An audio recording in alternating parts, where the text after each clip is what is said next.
Session resumed. Majority Leader.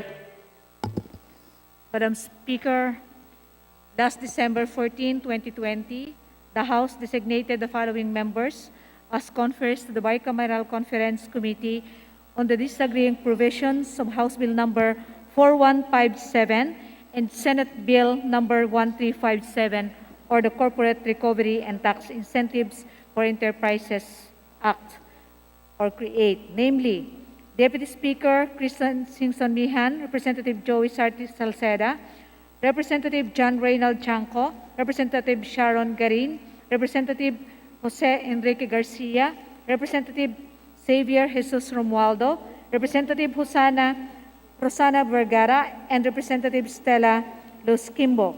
Madam Speaker, through the efforts and initiatives of the mentioned House conferees, together with their Senate counterparts, we are now in receipt of the Bicameral Conference Committee report on the disagreeing provisions of House Bill number 4157 and Senate Bill number 1357, or the Corporate Recovery and Tax Incentives for Enterprises Act. Madam Speaker, in accordance with our rules, I move that we ratify the said Bicameral Conference Committee report. There is a motion to ratify the Bicameral Conference Committee report on the disagreeing provisions of House Bill number 4157 and Senate Bill number 1357. All those in favor say aye. All those against say nay. The ayes have it. The said Bicameral Conference Committee report is hereby ratified. Madam Speaker, I move that we proceed with additional reference of business and that the Secretary General be directed to read the title of the bills and resolutions as well as communications and committee reports for first reading. So move, Madam Speaker. The Secretary General is so directed to read the additional references of business. Additional reference of business, bills on first reading. House Bill number 8597, providing an additional cash assistance program for Filipinos to aid in mitigating the effects of the current coronavirus pandemic by Representatives Cayetano Alan Peter, Cayetano Maria Laarni, Villafuerte, Abu, Fernandez, Defensor Michael, and C. Alvarado. To the Committee on Social Services. House Bill number 8598, establishing a safe pathways network of bicycle lanes and slow streets by Representatives Cayetano Alan Peter and Cayetano Maria Laarni. To the Committee on Transportation. House Bill number 8599, expanding the privileges for senior citizens to include free parking in all establishments and exemption from the number coding scheme by Representative Vargas. To the Special Committee on Senior Citizens. Resolutions. House Resolution 1525, urging the IATF to study the possibility of easing mobility and travel restrictions for individuals who have undergone COVID-19 vaccination by Representative Lacson. To the Committee on Rules. House Resolution 1526, directing the appropriate House Committee to inquire on the alarming rise in the price of basic commodities by Representative Tambunting. To the Committee on Rules. House Resolution 1527, directing the Committee on Energy to conduct an inquiry to identify measures that can be taken by the DOE and other concerned government agencies to ensure a stable power supply during the rollout of the mass vaccination program against COVID-19 by Representative Vargas. To the Committee on Rules. House Resolution 1528, urging the Committee on Natural Resources to investigate on the proliferation of Chinese dredging ships conducting illegal dredging activities in the Philippines by Representatives Zarate, Gaite, Culyamat, Castro Franz, Brosas, and Elago. To the Committee on Rules.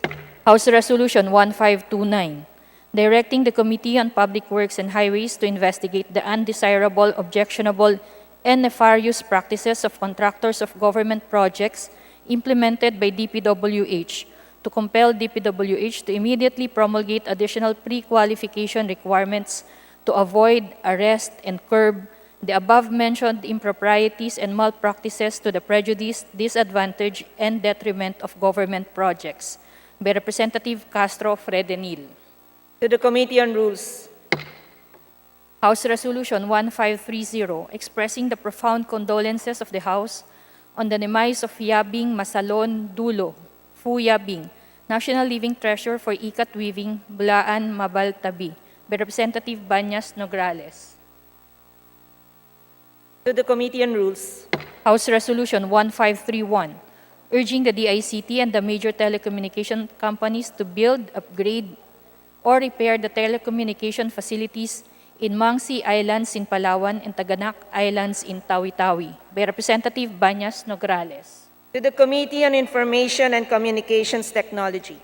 House Resolution 1532, urging the Office of the President, DOTR, and LTO to stop the mandatory implementation of private motor vehicle inspection centers during this period of national health emergency and until further studies and measures have been completed, by Representative Liachon. To the Committee on Transportation. House Resolution 1533, enjoining the DOTR, LTO, and IATF to suspend the enforcement of specific provisions of the Child Safety in Motor Vehicle Act, by Representative Tutor. To the Committee on Transportation. House Resolution 1534, expressing the profound condolences of the House on the passing of Fu Yabing Masalondulo, known as Philippine Textile Master Weaver and Dyer, a teacher and cultural bearer of Blaan indigenous people, by Representatives De Venecia, Alonte Rodriguez Singson-Mihan Castelo, Revilla Maceda Benitez Hofer, Vargas Belmonte Garcia Jose Enrique, Savellano Tambunting Santos Recto Aragones de los Santos, Villaraza Suarez Ong Roni Taduran Defensor Lawrence, Arenas Co Angelica Sangcopan Arroyo, and Nograles Jericho. To the Committee on Rules. House Resolution 1535, urging the Committee on Trade and Industry to revisit and review the efficiency of the comprehensive automotive resurgence strategy program during the existence of pandemic, by Representative Garin Sharon. To the Committee on Rules. House Resolution 1536, urging the IATF EID to establish a unified national contact tracing protocol for a more effective health emergency data monitoring system, by Representative Velasco. To the Committee on Health. House Resolution 1537, directing the Committee on Labor and Employment, the Committee on Transportation, and other relevant committees of the House to inquire on the reported violations of the minimum wage orders, occupational safety and health standards law, non-provision of government-mandated benefits, and other violations of the conditions of employment of domestic seafarers, by Representatives Gonzales, Sandro, and Lusotan. To the Committee on Rules. House Resolution 1538, congratulating and commending BIR under the leadership of Commissioner Cesar R. Dulay and the entire economic team of President Rodrigo Duterte for achieving an all-time high of 15.14% over its tax collection target for the fiscal year 2020, by Representatives Macapagal Arroyo and Romualdez Ferdinand. To the Committee on Rules. Committee Report, Report Number 733 of the Committees on Health and Appropriations on House Bill Number 8606. To the Committee on Rules. Additional reference of business, resolution, House Resolution 1540, expressing the profound condolences of the House to the family of Fu Yabing Masalondulo, Master Mabal Tabi Weaver, and 2016 Gawad sa Manlilikha ng Bayan Awardee, by Representative Velasco. To the Committee on Rules. Committee Report, Report Number 734 of the Committee on Science and Technology on House Resolution 1539. To the Committee on Rules. Majority Leader. Madam Speaker, I move that we suspend session for a few minutes. Session suspended.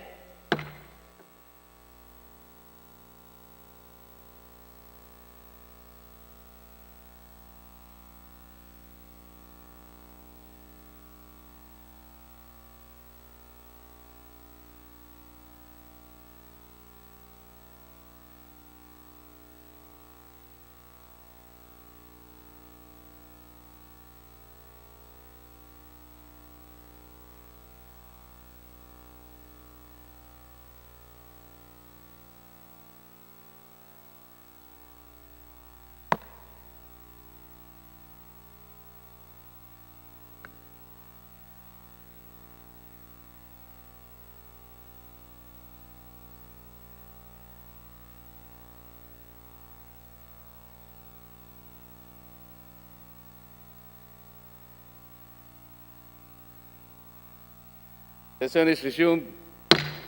Majority Leader. Mr. Speaker, I move that we recognize the gentle lady from the Active Church Party List, the Honorable Franz Castro, for her manifestation. So move, Mr. Speaker. The Honorable Castro is recognized for her manifestation.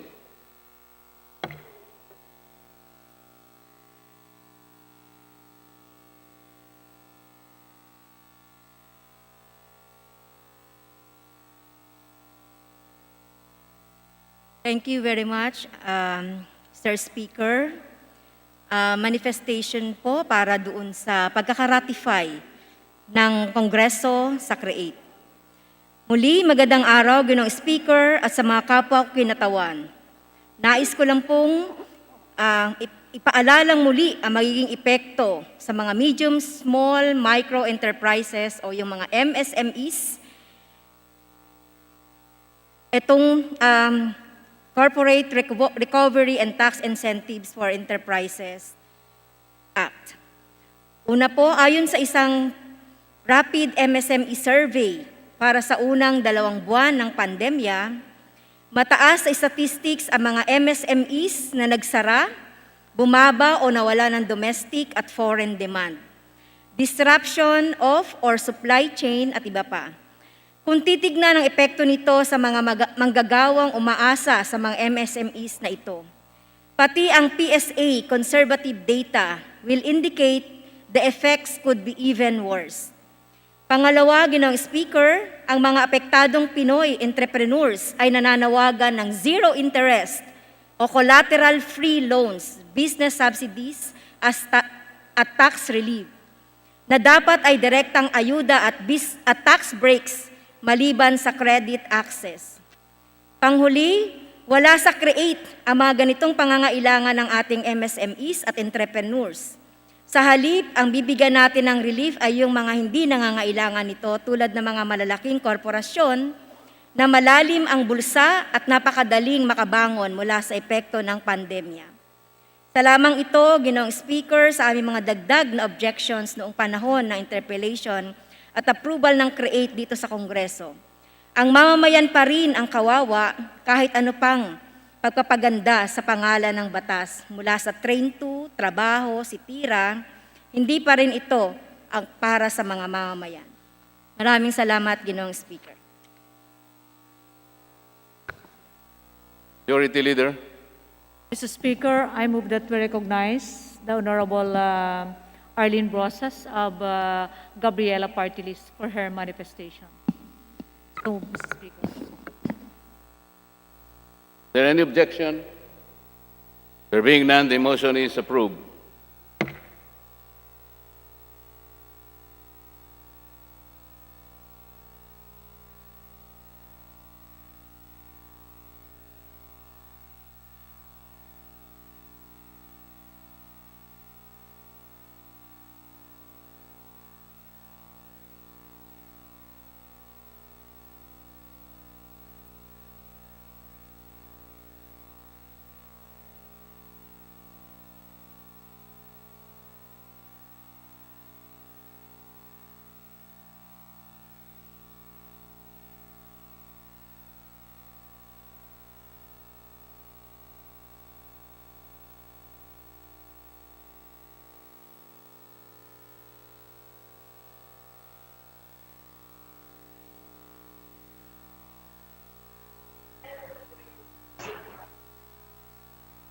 You may proceed, Representative Arlene Brosas of Gabriela.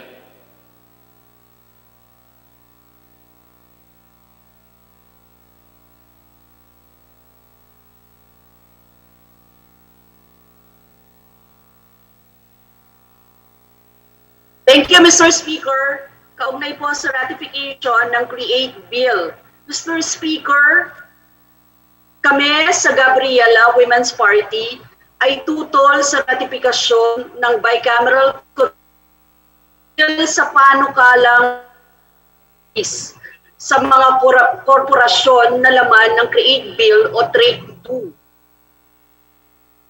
This is a patently pro-rich sequel, anti-poor, and regret tax reform for acceleration and inclusion law or train law, which runs counter to the urgent needs of the times. Gamit ang Train 1 para makalikom ng koleksyon bilang pambawi sa kaltas sa buong korporasyon sa ilalim ng Train 2 o ang Create Bill na niratipika ngayon. Lumago ang tubo ng lalaking korporasyon kahit may pandemya. Ang corporate income tax nila ito natin ng karagdagang pagkukunan ng pondo para tustusan ang mga kailangan gaya ng ayuda sa lahat ng biktima ng krisis, pandemya at kalamidad. Babawasan pa ang fees ng mga malalaking korporasyon, samantala gusto pang dagdagan ang buwis sa mga consumer at ordinaryong mga tao ng 12% digital tax sa online goods at transactions. Sa paunti-unting pagpapababa ng corporate income tax mula 30% patungong 20%, pangunahing makikinabang ang mga malalaking korporasyon. A 10 percentage point tax cut on the multi-billion revenues of large enterprises is certainly several times bigger than the 10 percentage point tax cut on the revenues of smaller firms. Sa makatwid, pantay ang pakinabang ng big corporations at ng MSMEs, micro, small, and medium industries or enterprises sa ilalim ng panukalang ito. For these reasons, our strongest opposition to the BICAM approved Create Bill. Maraming salamat, Mr. Spur.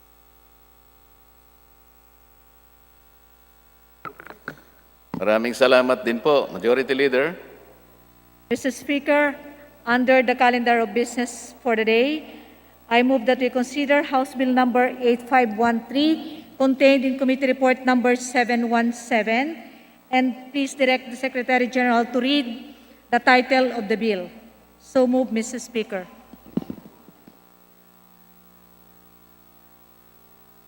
Secretary General is directed to read the title of the bill so referred to.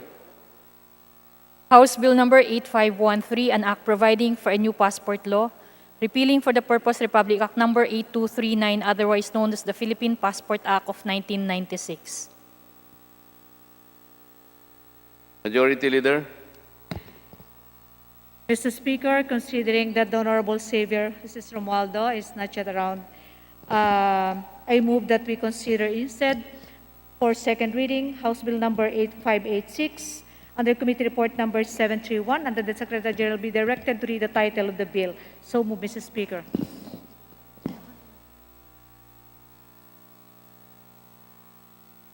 Secretary General is hereby directed to read the title of the bill. House Bill number 8586, an act declaring the 24th of January of every year a National Education Day. Majority Leader. Mr. Speaker, I move that we recognize the Honorable Chairman of the Committee on Basic Education, Representative Roman Romulo from the Lone District of Pasig City, for his sponsorship. So move, Mr. Speaker. Mr. Speaker, Majority Leader, The Honorable Representative and Chairperson of the Basic Education Committee, Honorable Roman Romulo, is hereby recognized. thank you, Mr. Speaker, Majority Leader. I rise today to sponsor Committee Report number 731 on House Bill 8586, which is an act declaring the 24th day of January of every year a National Education Day. Mr. Speaker, for purposes of sponsorship, I request that the explanatory note or notes will be submitted also to the Secretariat for purposes of sponsorship so that the sponsorship of the Honorable Biron can also be recorded in our plenary. Basically, Mr. Speaker, Majority Leader and members, the National Education Day Act wants to recognize the 24th day of January of every year as National Education Day, as this has been recognized in the United Nations for International Day of Education. Being part of the United Nations, and we wish that the Philippines also observe the 24th day of January of every year as a National Education Day. With that, Mr. Speaker, I submit and I am open to any interpellation. Majority Leader. Mr. Speaker, I move that we recognize the gentle lady from the Kabataan Party List, the Honorable Sara Ilago, for her interpellation. So move, Mr. Speaker.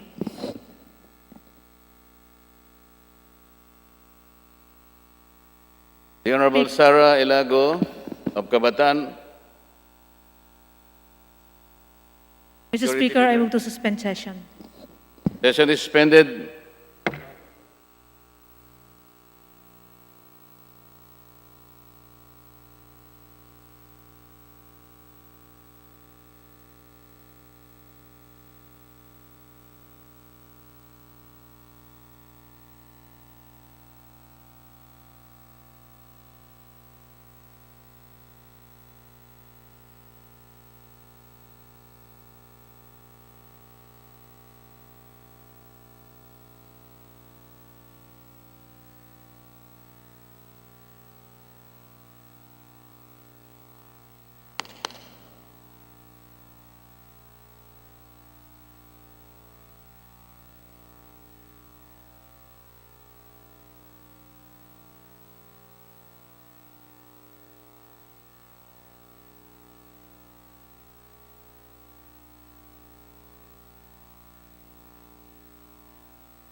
Session resumed. Majority Leader. Mr. Speaker, may I reiterate my motion to please recognize the representative from the Kabataan Party List, the Honorable Sara Ilago, for her interpellation. So move, Mr. Speaker. The Honorable Representative of Kabataan Party List, Sara Ilago, is recognized. Thank you, Mr. Speaker. Is the distinguished sponsor open to responding to clarificatory questions from this representation? Yes, it will be our honor. Maraming salamat po, Mr. Speaker. The privileged speech of this youth representation on the third week of January pertains to the commemoration of the International Education Day on January 24 for the year 2021. And the theme for this year is how to better respond and recover from the COVID-19 pandemic in relation to the challenges, issues, and concerns faced by the education sector. Now, Mr. Speaker, I'd like to know if the chairperson of the Committee on Basic Education and Culture, our distinguished sponsor, may share to this youth representation what are the plans and prospects of the resumption of face-to-face classes for the year 2021? Thank you, Honorable Eliago. To the question of what are the plans of the Department of Education with respect to face-to-face classes this year, my understanding based on our committee meetings is that there was an initial intent to hold pilot face-to-face classes in areas where it was deemed through the IATF and DOH that it would be safe to hold limited face-to-face classes. However, sometime in December, the variants of COVID-19 were discussed by scientists and medical practitioners.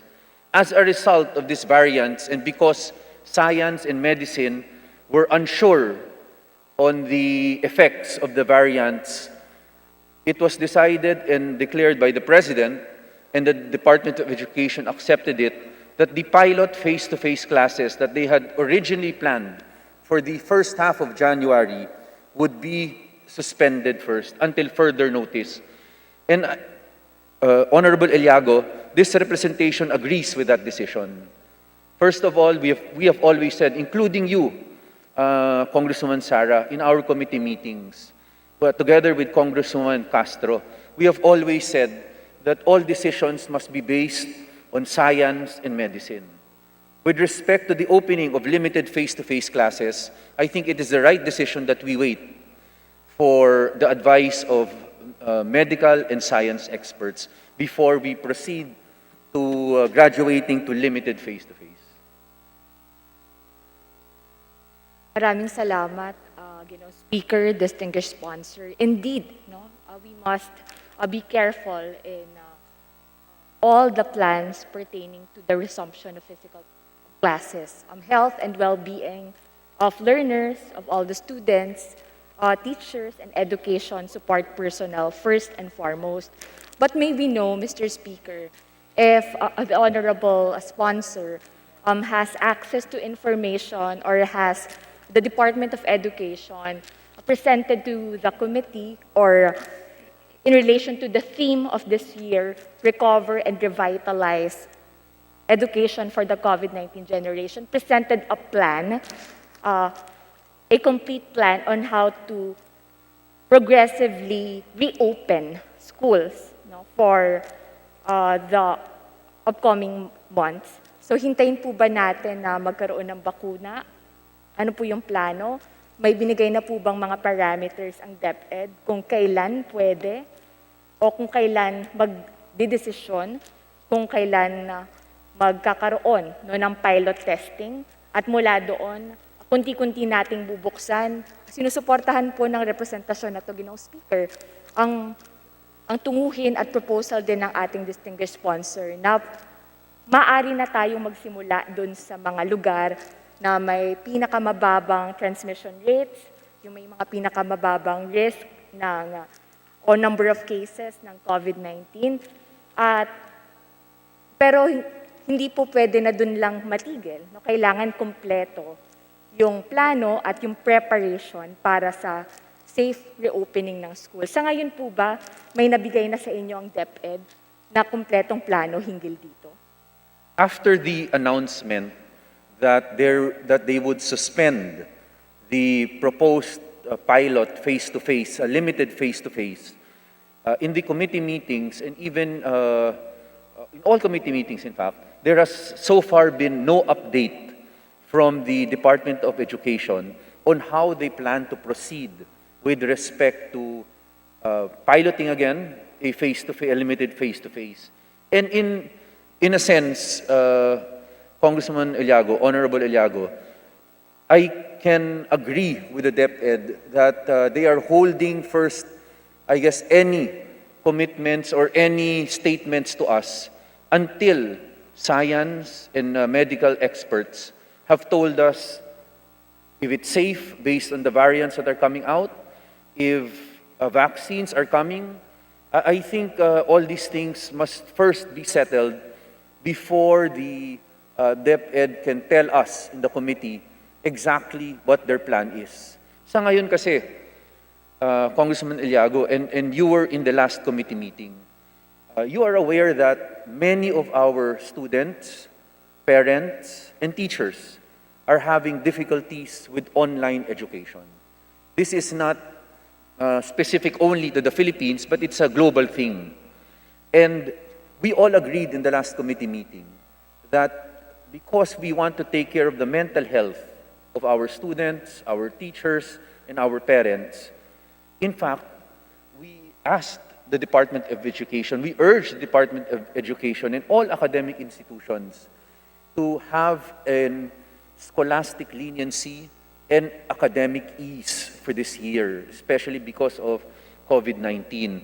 And probably the adjustments that they will next report to us will be what they are doing for the academic ease and scholastic leniency. After that, I assure the good Congresswoman that we will ask the Department of Education their initial plans, if any, for limited face-to-face. But for now, there is a current situation that we are in. Mental health is becoming a problem. So we are really urging the Department of Education and all education institutions, academic institutions, that there must be an academic ease. And we want to know what this academic ease will look like. Yes, Mr. Speaker, we join the distinguished sponsor in the call for expanded access for psychosocial services, a promotion of mental health services in all our academic institutions that would be available not only for learners, but for all the members of the education stakeholders. Maski po mga guro, mga members ng faculty, marami po talaga bago sa kanila, no, itong distance learning. Ito po marahil yung dahilan kung bakit marami pong mga bansa talagang nagmamadali rin doon sa pagbabalik ng in-person learning, yung pagbubukas ng mga campus. Simula po March 2020, from 1.7 billion, ngayon po nasa 300 million na lamang yung talagang mga estudyante no, na wala sa schools at kompletong ang gamit, blended distance learning, sans the face-to-face learning, kahit pa po walang bakuna. So, ang naging pong kanilang proseso dyan, no, may mga lugar na partially open, no, but of course, nandyan pa rin yung strict adherence to the minimum health protocols and compliance with requirements for sanitation and hygiene. O, yun lamang po, Ginoong Speaker. Sa diwa ng tema para sa 2021 na Recover and Revitalize Education for the COVID-19 generation na humaharap hindi lang sa public health emergency, pero nandyan din yung planetary emergency, damang-dama natin yan dito sa Pilipinas, na nandyan yung sunod-sunod na extreme weather events, lalong naging challenging, no? Yung online classes dahil walang internet, walang kuryente, maraming mga nasirang mga modules. Kaya sinusuportahan po natin, no, ang pangangailangan na magkaroon ng isang National Education Day at lalong-lalo na, Ginoong Speaker, sa lalong madaling panahon. Kailangan na po nating malaman kung ano ba ang kabuang preparasyon at plano na ginagawa ng DepEd para sa ligtas na muling pagbubukas ng mga paaralan. Yun lamang ho. Maraming salamat, Ginoong Speaker. Maraming salamat, distinguished sponsor. Thank you, Honorable Iliago. Thank you. Majority Leader. Mr. Speaker, there being no other member who wishes to interpellate the sponsor, I move that we terminate the period of sponsorship and debate. So move, Mr. Speaker. Is there any objection? The chair stand. The period of interpellation is now terminated. Mr. Speaker, I move that we open the period of amendments. So move, Mr. Speaker. Is there any objection? The chair is none. The motion is approved. Speaker, there being no committee amendments, I move that we proceed with individual amendments. So move, Mr. Speaker. Is there any objection? The chair is none. The motion is approved. Mr. Speaker, there being no individual amendments, I move that we terminate the period of individual amendments. Is there any objection? The chair is none. The motion is approved. Mr. Speaker, I move that we close the period of amendments. Is there any objection? The chair is none. The motion is approved. Speaker, I move that we vote on second reading, House Bill number 8586.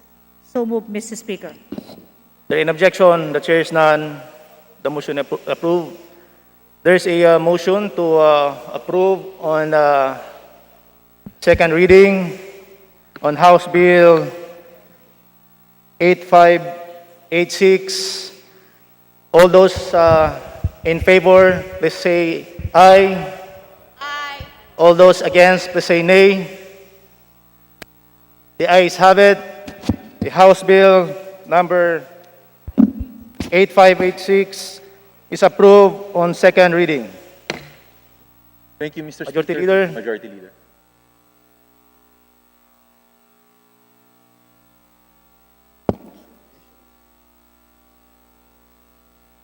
Mr. Speaker, I move that we resume consideration of House Bill number 8513.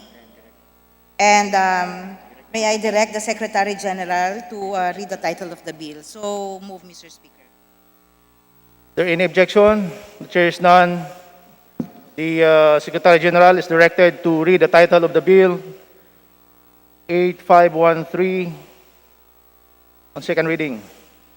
House Bill number 8513, an act providing for a new passport law, repealing for the purpose Republic Act number 8239, otherwise known as the Philippine Passport Act of 1996. Majority Leader. Mr. Speaker, I move that we recognize the Honorable X.J. Romualdo of the Lone District of Camiguin to begin sponsorship of the measure. So move, Mr. Speaker. The Honorable Romualdo is now recognized to sponsor the measure. Thank you, Mr. Speaker. Mr. Speaker, esteemed colleagues, good afternoon. I have the honor to sponsor for your consideration House Bill number 8513 under Committee Report 717 entitled An Act Providing for a New Passport Law, repealing for the purpose Republic Act number 8239, otherwise known as the Philippine Passport Act of 1996. This measure was prepared by the Committee on Foreign Affairs, chaired by Representative Ann Hofer, in substitution of bills that sought to repeal RA number 8239 and replace it with a new passport law authored by this representation, Chair Hofer, and Deputy Speaker Rufus Rodriguez, respectively. A bill that sought to mandate the creation of passport processing and issuance centers in every province in the country, authored by Representative Ed Christopher Go, and bills that sought to grant lifetime validity for the passports of senior citizens, authored by Representative Sandra Arrigal, John Marvin Yul Servo Nieto, and the late Francisco Datol Jr., respectively. At the outset, Mr. Speaker, we'd like to thank Chair Hofer and the Committee Secretariat headed by Committee Secretary Milet Apostol for their speedy and hard work on this measure. Bills such as ours have been filed since the 13th Congress, and we thank the committee for prioritizing and timely bringing this measure to the floor. And because of that, and with the support of the members of the House, we will hopefully, finally, see this measure become a law before this Congress ends. The proposed new Philippine Passport Act upholds the basic right of every Filipino to travel. The Constitution provides that the right to travel shall not be impaired, except in the interest of national security, public safety, or public health, as may be provided by law. The passage of this measure will enhance and strengthen the ability of all Filipinos to exercise our constitutional right to travel. This measure is also in line with the President's commitment to streamline government processes and transactions. As such, the passage of the measure is an important step in that direction, which will surely benefit millions of Filipino passport applicants here and abroad. Our current passport law was signed into law on November 22, 1996. Quite obviously, the world we live in now is very different from that in 1996. Hence, we need to provide for a new law that is harmonized with prevailing domestic statutes and conforms to international agreements that affect passport applications and issuances. For instance, the Citizenship Retention and Reacquisition Act of 2003 and the Domestic Adoption Act of 1998 required the submission of updated documents by concerned passport applicants. Our passports also need to comply with the international standards set by the International Civil Aviation Organization. Hence, House Bill number 8513 specifically provides for the issuance of Philippine passports using the latest tamper-proof, personalization, and data management technology. The passage of House Bill number 8513 will greatly benefit the public by simplifying the requirements for the issuance and processing of passports. Our proposed law adopts a biometric system and requires only the submission of documents issued or authenticated by the Philippine Statistics Authority. It It specifies the required documents for adoptive persons, widowed, annulled, or divorced women, naturalized citizens, and persons who have reacquired Philippine citizenship. We've incorporated the 10-year validity of Philippine passports mandated by Republic Act number 10928. We've also mandated that senior citizens who are at least 65 years old and who wish to renew their passports shall no longer be required to make a personal appearance before the DFA. Moreover, senior citizens and persons with disabilities will enjoy a 50% discount on fees for the processing, issuance, and replacement of their passports. In addition to providing courtesy lanes and being exempted from the requirement of a prior passport appointment, this additional benefit would be one way by which Congress honors and takes care of our seniors and PWDs. We thank the Committee on Ways and Means, chaired by Representative Joey Salceda, for the expeditious approval of this provision. House Bill number 8513 also provides for a new type of passport, the emergency passport to be issued to Filipinos who have been previously issued with a regular passport but for any reason cannot apply for or be issued a regular passport. We've also introduced three kinds of travel documents: the emergency travel document for Filipinos with urgent or emergency travel requirements, the travel document certificate for, among others, citizens who need to be repatriated, and the convention travel document for stateless persons, refugees, and those seeking asylum in the Philippines. These provisions were crafted with the inputs of the DFA, based in particular on the department's experience in helping and assisting OFWs and other Filipinos in distress, and are among the strongest expressions in the bill of the intent of Congress to strengthen the unimpaired exercise of the right to travel. The new Philippine Passport Act protects the public by directing the DFA to create passport databases that will secure relevant information of passport holders. The Philippine Passport proclaims one's citizenship and is regarded as superior to other official documents.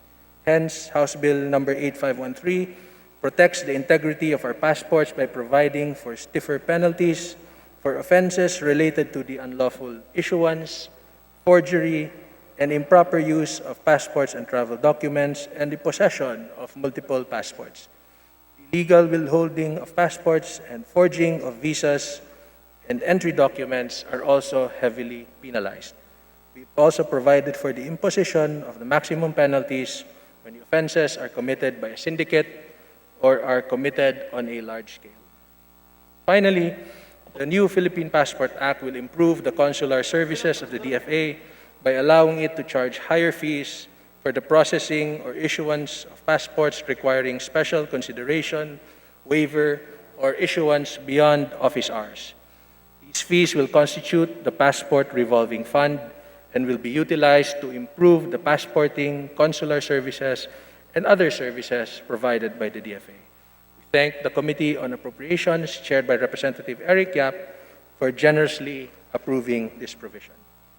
DFA currently has only 35 regional consular offices that cater to more than 4 million passport applicants annually. There is clearly a serious need to create additional RCOs with sufficient manpower. The funding for establishing, operating, and maintaining RCOs are sourced from the Passport Revolving Fund. Overseas, we have about 10.4 million OFWs who every now and then require passport and other consular services. For many, going to the nearest Philippine embassy or consular office takes more than a dime and a day.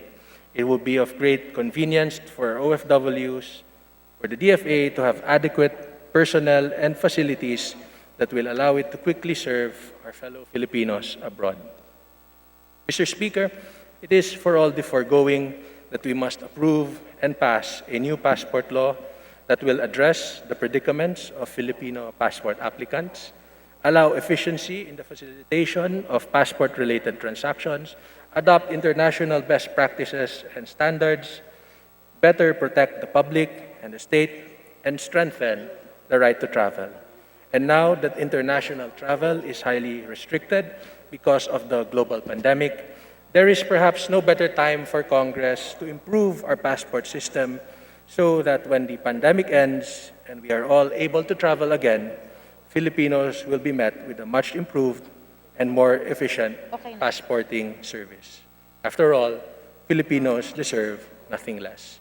I thus urge all our colleagues to support and vote in favor of House Bill number 8513.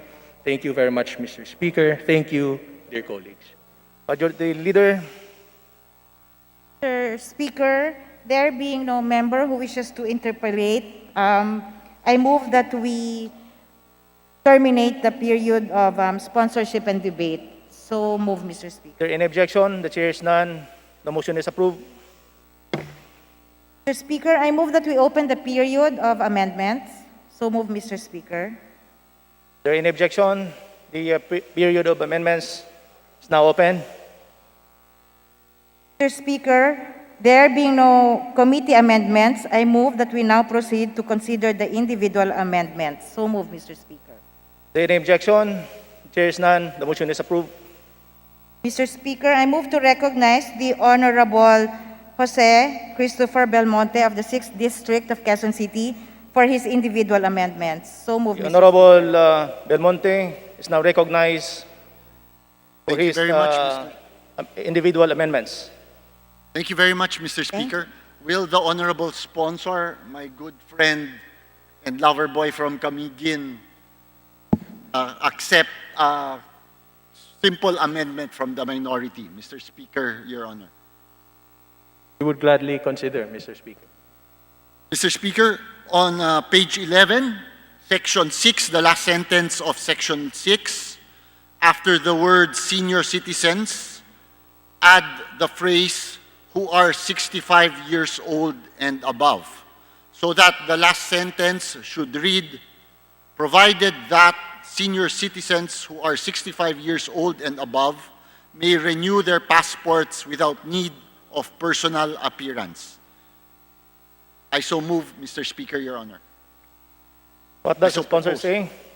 You accept, Mr. Speaker? Majority Leader.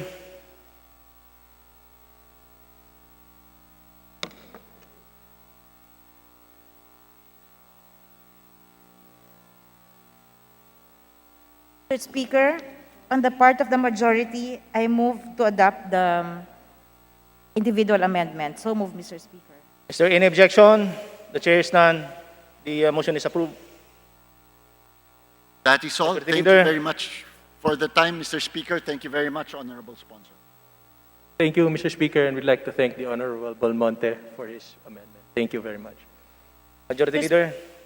Mr. Speaker, there being no other member who wants to introduce an individual amendment, I move that we close the period of individual amendments. Is there any objection? The chair is none. The period of individual amendments is now closed.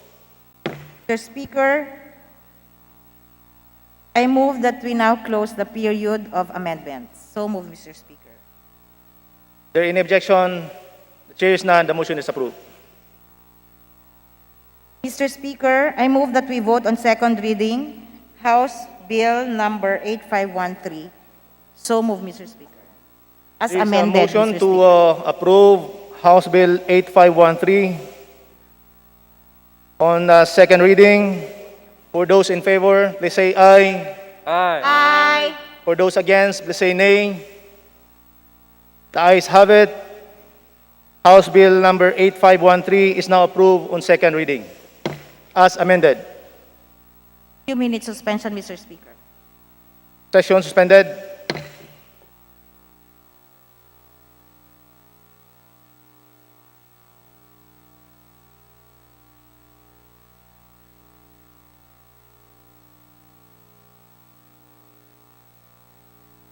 Huwag niyo na pa kukunan ng picture.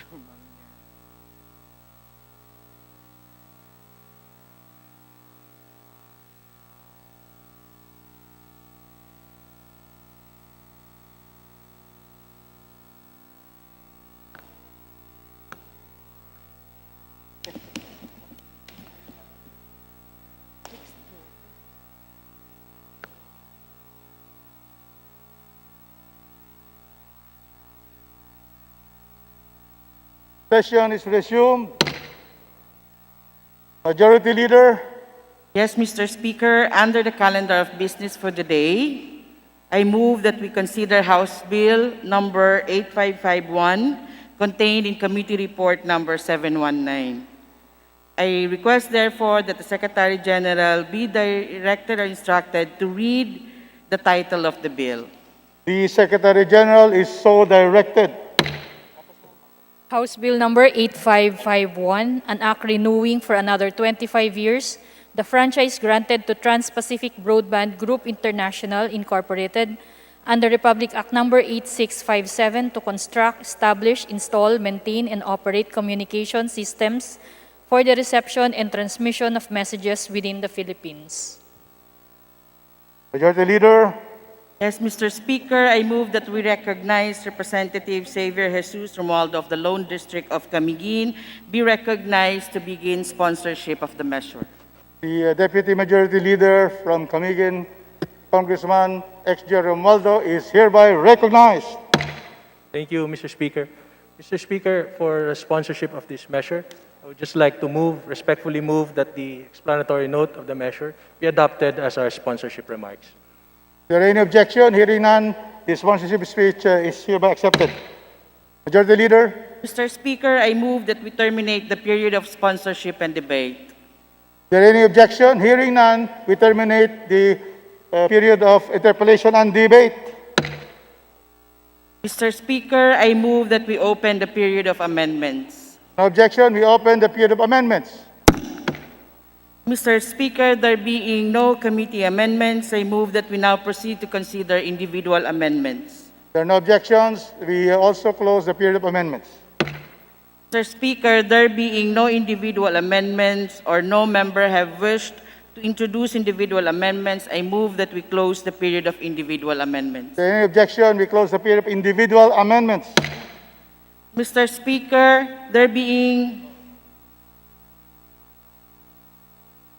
no other individual amendments, I move that we close the period of amendments. Is there any objection? We close the period of amendments.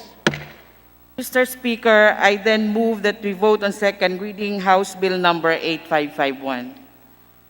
Call on the Assembly to vote on the bill. Those who are in favor, say aye. Aye.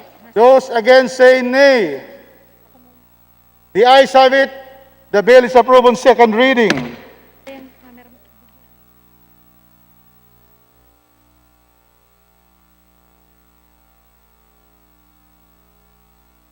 Majority Leader, Mr. Speaker, under the calendar of unfinished business, I move that we resume consideration of House Bill number 7749 contained in Committee Report 524. And for this purpose, may I ask that the Secretary General be directed to read the title of the bill. So moved, the Mr. Secretary Speaker. General is so directed to read the title of the bill.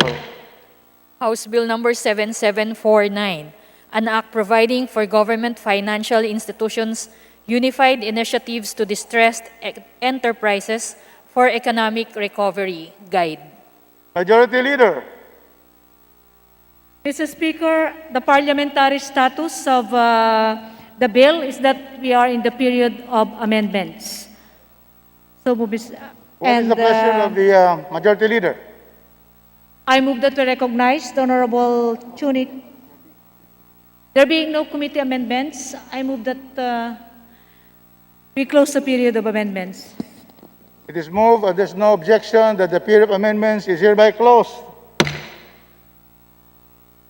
Mr. Speaker, I move that we open the period of individual amendments. So move, Mr. Speaker. It's hereby moved, there's no objection, we open the period for individual amendments. Majority Leader, Mr. Speaker, I move that we recognize the Honorable Representative Chuni Kua of the Lone District of Quirino for his individual amendment. So move, Mr. Speaker. the Honorable Juni Kua is hereby recognized. Mr. Speaker, I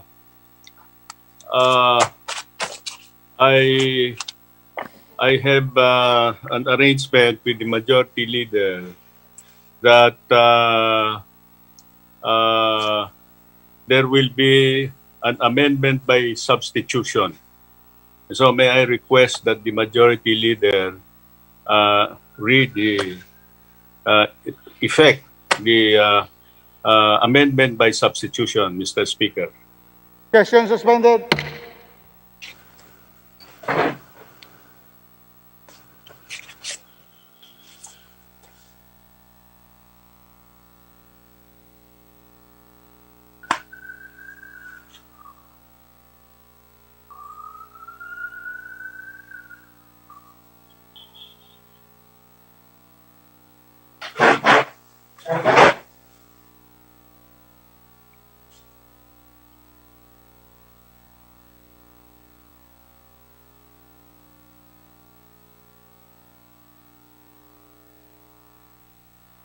Session resumed. Mr. Speaker, I move that we suspend consideration of House Bill number 7749 contained in Committee Report number 524. So move, Mr. Speaker.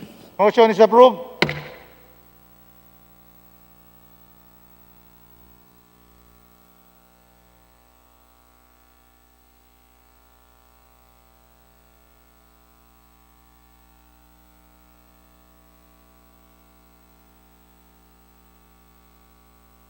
Mr. Speaker, under the calendar of business for the day, I move that for the adoption of House Bill number 1521 contained in Committee Report number 729 and that the Secretary General be directed to read the title of the House resolution. So move, Mr. Speaker. Secretary General is directed to read the title.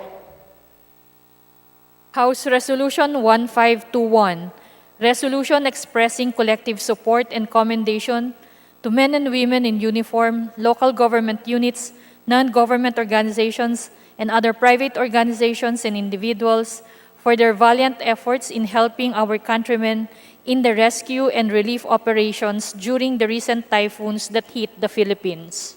Majority Leader. Mr. Speaker, I move for the adoption of House Resolution number 1521. So move, Mr. Speaker. Those who are in favor say aye. Those against say nay. The resolution is hereby approved.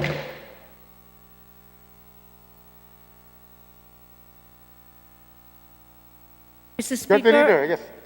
Mr. Speaker, I move for consideration and approval on second reading. House Bill number 8555 contained Committee Report number 723. So move, Mr. Speaker. And direct the Secretary General to read the title of the bill. So move, Mr. Speaker. Secretary General is directed to read the title of the bill.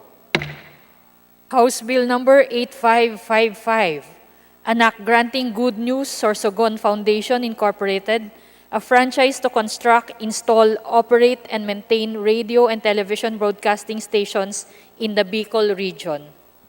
Majority Leader. Mr. Speaker, I move that we consider the respective explanation notes as a sponsorship of the measures. So move, Mr. Motion is Speaker. approved. Majority Leader. Mr. Speaker, there being no member who wishes to interpolate this on the said local bills, I move that we terminate the period of interpellation. So move, Mr. Speaker. Is there any objection? Hearing none, motion is approved. Mr. Speaker, I move that we open the period of amendments and approve the committee amendments, if any, as contained in the respective committee reports of the aforementioned bills. So move, Mr. Speaker. Is there any objection? Hearing none, the motion is approved. Mr. Speaker, there being no individual amendments, I move that we terminate the period of amendments. So move, Mr. Speaker. Any objection? Hearing none, motion is approved. Mr. Speaker, I move that we vote on second reading House Bill number 8555. So move, Mr. Speaker. Those who are in favor say aye. Those against say nay. The ayes clearly have it. Majority Leader.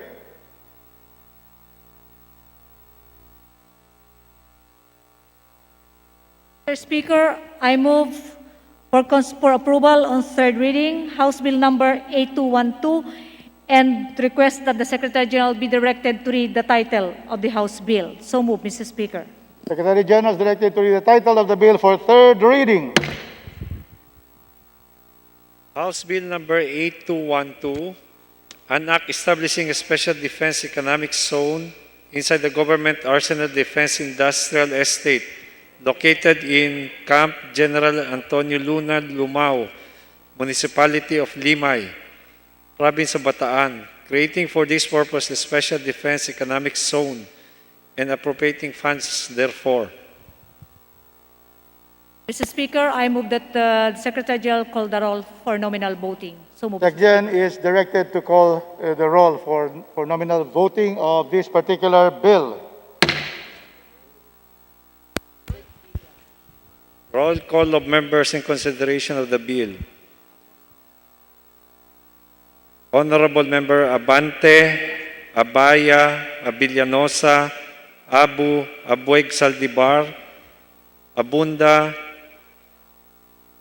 Acop, Acosta, Acosta Alba, Adyong, Adbincula, Agabas, Agaraw, Aglipay, Aguinaldo, Albano, Almario, Alonte, Alvarez France, Alvarez Genaro, Alvarez Pantaleon, Amante Matba, Amatong, Angara, Aragones, Arbison, Arenas, Arroyo, Atienza, Omentado, Babasa,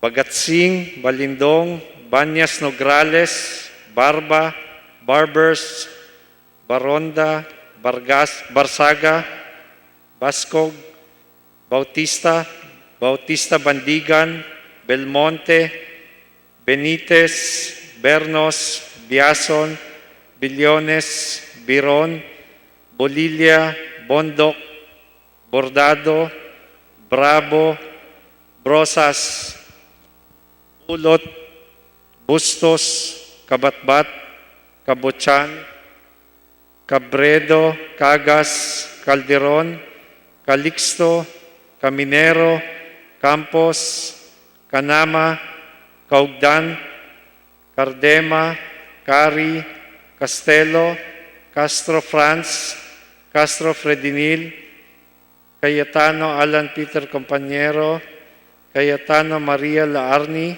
Celeste, Chato, Chipeco, Chungalao, Co Angelica, Co Elizalde, Cojanco, Coliantes, Crisólogo, Cua, Cuaresma, Cueva, Culyamat,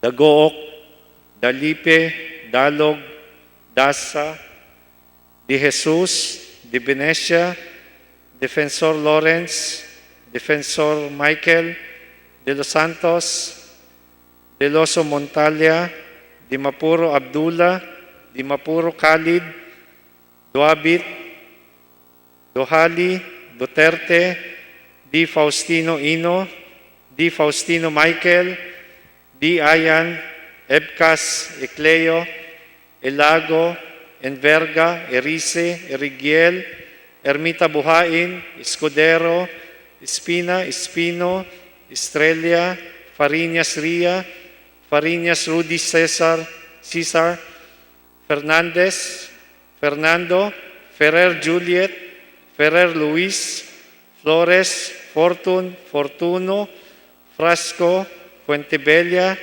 Gaite, Garbin, Garcia Jose Enrique, Garcia Pablo Jan, Garcia Vincent, Garin Janet, Garin Sharon, Gasataya, Gatchalian, Gato, Heron, Go Ed, Go Mark, Gonzaga, Gonzales Aurelio, Gonzales Neptali, Gonzales Sandro, Goroseta, Guico, Gulias, Guya, Jaresco, Hataman, Hernandez, Herrera D, Hofer, Halosos, Javier, Jimenez, Co Elisa, Co Wilton, Konghun, Labad-Labad, Lacson, Lacson Noel, Lagman, Lagon, Lara, Lasatin, Liachon, Legarda, Lim, Lim Kaichong, Lopez, Loyola, Losotan, Macapagal Arroyo, Maceda, Madrona, Malapitan, Mangawag, Mangundadato, Marcoleta, Mariano Hernandez, Marinho, Marquez, Martinez, Matba, Matugas, Mendoza, Mercado, Momo, Natividad Naganyo, Nava, Nieto, Noel, Nograles Jericho, Nograles Juan, Nolasco, Nunez Malaniaon, Waminal, Olivares, Ong Jose, Ong Roni, Ordanes, Ortega, Juano Dizon, Pacquiao Alberto, Pacquiao Rogelio, Padiernos, Paduano, Palma, Pancho Panotes, Peña, Pichay, Pimentel, Pineda, Plaza, Puno, Kimbo, Radasa, Ramirez Sato, Remulla, Revilla, Reyes, Rivera, Robes, Rodriguez, Roman, Romero, Romaldes Ferdinand, Romaldes Yeda, Romaldo, Romulo, Roque, Sakdalan, Sagabaria, Sakaluran, Salceda, Salimbangon, Salo, Sanchez, Sangkopan, Santos Recto, Sarmiento, Saulug, Savillano, Xiao, Silverio, Singson, Singson Mehan, Sinsuat, Swansing Estrelita, Swansing Horacio, Suarez Aleta, Suarez David, Suntay, C. Alvarado, Taduran, Talyado, Tambunting, Tan Alaysa, Tan Angelina, Tan Samir, Tan Sheri, Tan Shirni, Tejada, Tebes Arnulfo, Tebes Jose, Tianco, Tolentino, Torres Gomez, Tulfo, Tupas, Tutor, T. Alan, T. Diego, Umali Alfonso, Umali Maria Victoria, Unabia, Ungab, Uy Juliet, Uy Rolando, Valeriano, Valmayor, Vargas Vargas Alfonso, Velasco, Viloso, Vergara, Villa, Villafuerte, Villanueva Eduardo, Villanueva Noel, Villar, Villarasa Suarez, Villarica, Violago, Yap Eric, Yap Victor, Yu, Zamora Ronaldo, Zamora Waikurat, Sarate, and Subiri.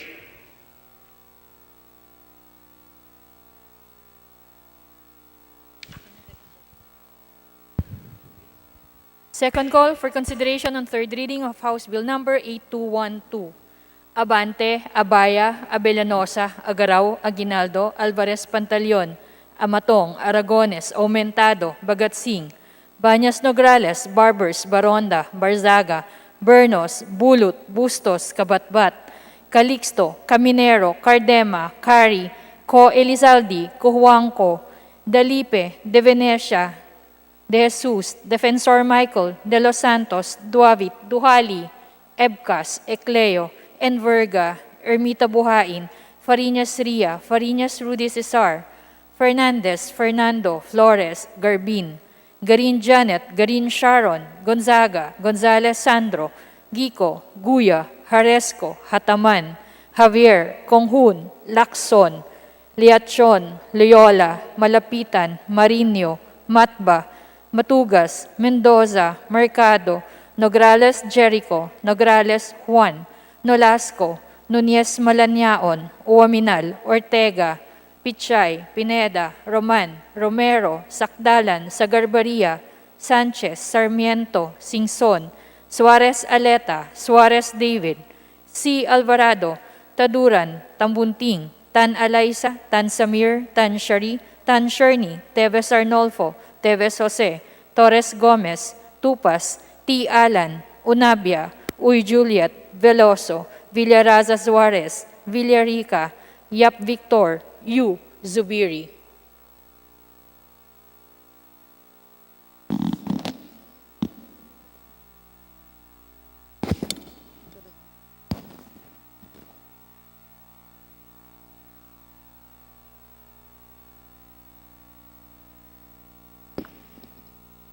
With 197 members voting in the affirmative, 6 in the negative, and 0 abstentions, House Bill Number 8212 is hereby approved on third and final reading. We now, Majority Leader. Mr. Speaker, I move for the consideration. There is a request here for there is the right to explain their votes on House Bill number 8212. So we recognize the Honorable Arlene D. Brosas on Zoom to explain her vote on 8212. The Honorable Brosas is recognized.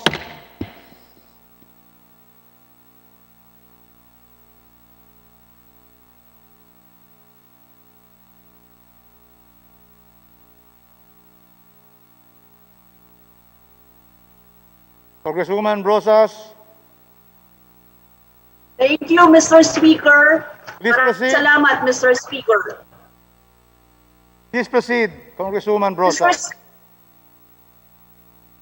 Mr. Speaker, while it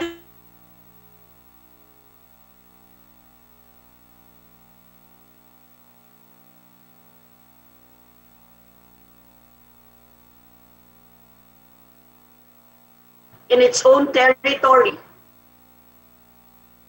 without relying on external suppliers, such aim falls flat when a regime directs its guns on its own people. Defense economic zone will not translate to better and more viable defense capabilities.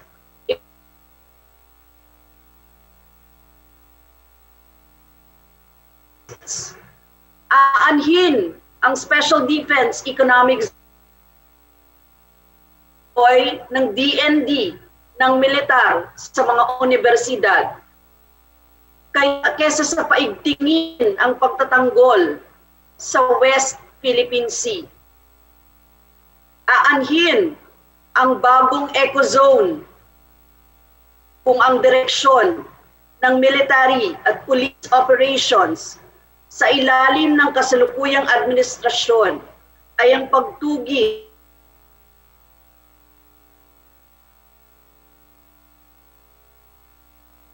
habang may special treatment ang Chinese fishing vessels at Pogo.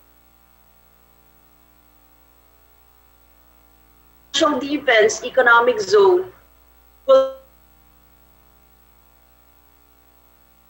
carry hardware and supplies from foreign countries, especially with the Duterte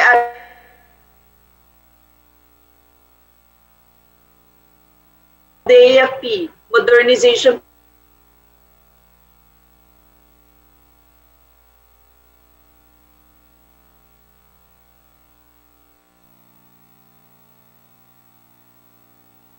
We have, Majority Leader, we have a technical difficulty. Mr. Speaker, considering the technical difficulty, So we also have here, for her explanation of her vote, we recognize Representative Franz Castro. He's with us here. You have 3 minutes to explain your vote. Thank you, Mr. Speaker. Bumoto po ng no ang ACT Teachers Party List sa panukalang Special Defense Economic Zone at Special Defense Economic Zone Authority o House Bill 8212. Una po, Ginoong Speaker, lilikha na naman ito ng investment haven na sa kasaysayan ng ating bansa ay havens para lamang sa mga pinagpalang mga business, hindi na mga manggagawa at mga piling mga industriya na hindi naman tumutugon sa programa para sa tunay na pambansang industrialisasyon at kapakanan ng Pilipino. Isa pa, Ginoong Speaker, lumalabas sa panukalang batas ng ito ang ilang mga hipokrasiya. Una, akala ko ba ay kailangan ng rationalization ng tax incentives, bagay na binabanderang rason para sa trabaho, sitira or create at iba pang katulad na panukalang batas. Bakit ngayon ay bibigyan ng kapangyarihan ang Special Defense Economic Zone na magbigay ng incentives gaya ng tax and duty-free admissions para sa mga hilaw na materyales, kapital at equipment ng registered enterprises sa loob ng Special Defense Economic Zone. Sinasabing ipapasa ang CREATE para maging performance-based, targeted, time-bound at transparent ang incentive system. Pero ngayon, maging ang DOF ay nagsabing kontra ang panukalang Special Defense Economic Zone sa layuning ito. Pinapaniwala rin ang mamamayan na sisiguruhin ng pamahalaan ang mga lugar para sa agrikultura at rekurso para sa tubig at waste management at pagbutihin ang land and coastal zone management. Pero bakit may puwang sa panukala na magpalawak pa ng area higit sa kasalukuyang 370 hektarya ng Camp Luna at magiging para sa layunin ng militar at pulisya ang paggamit ng mga lugar na ito? Akala ba namin ay para sa tamang paggamit ng pondo ng mamamayan, good governance, transparency at accountability ang administrasyong ito? Pero heto na naman, at nag-aproba ang Kongresong ito ng isa pang panukalang batas na mag-exempt sa piling mga business mula sa Republic Act 9184 or ang Government Procurement Reform Act. Hindi mabibilang sa dalawang kamay lamang ang mga maanumalyang defense and police contracts, pero ngayon basta lang pumasok sila sa Special Defense Economic Zone. Libre na sila sa mga requirements ng public bidding at iba pang mga safeguards kontra sa anomalya. Ginoong Speaker at mga kapwa ko kinatawan, lumalabas ang mga hipokrasiyang ito dahil sa tindi ng paninikluhod ng administrasyong ito para sa demand at interest ng defense and security establishments. Nakita ito sa pagtaas ng sweldo ng mga pulis at sundalo, pero ng mga sibilyang government employee at karaniwang manggagawa, nakita sa pag-uuna bilang priority ang mga pulis at sundalo, pero hindi ang mga guro at education frontliners at iba pang mga batas at pulisiya ng administrasyon. Ngayon, nasa pedestal muli ang defense and security establishment at sisiguruhin ang investment para sa military, law enforcement, and defense-related advanced technologies, ICT, research and development, and support industries na mga ito. Sa mga kadahilanang ito, Ginoong Speaker, kaya po bumoto ang kinatawang ito ng no. Thank you, Mr. Speaker. Thank you, Representative Franz Castro, for your explanation of your vote. Majority Leader. Mr. Speaker, I move for the consideration on third reading of House Bill number 8273. For this purpose, may I request that the Secretary General be directed to read the title of the bill and thereafter call the roll for nominal voting. Secretary General is hereby directed. House Bill number 8273, an act converting the Kalinga Provincial Hospital in the city of Tabuk, province of Kalinga, into a Level 3 regional hospital to be known as the Northern Cordillera Regional Medical Center and appropriating funds therefore.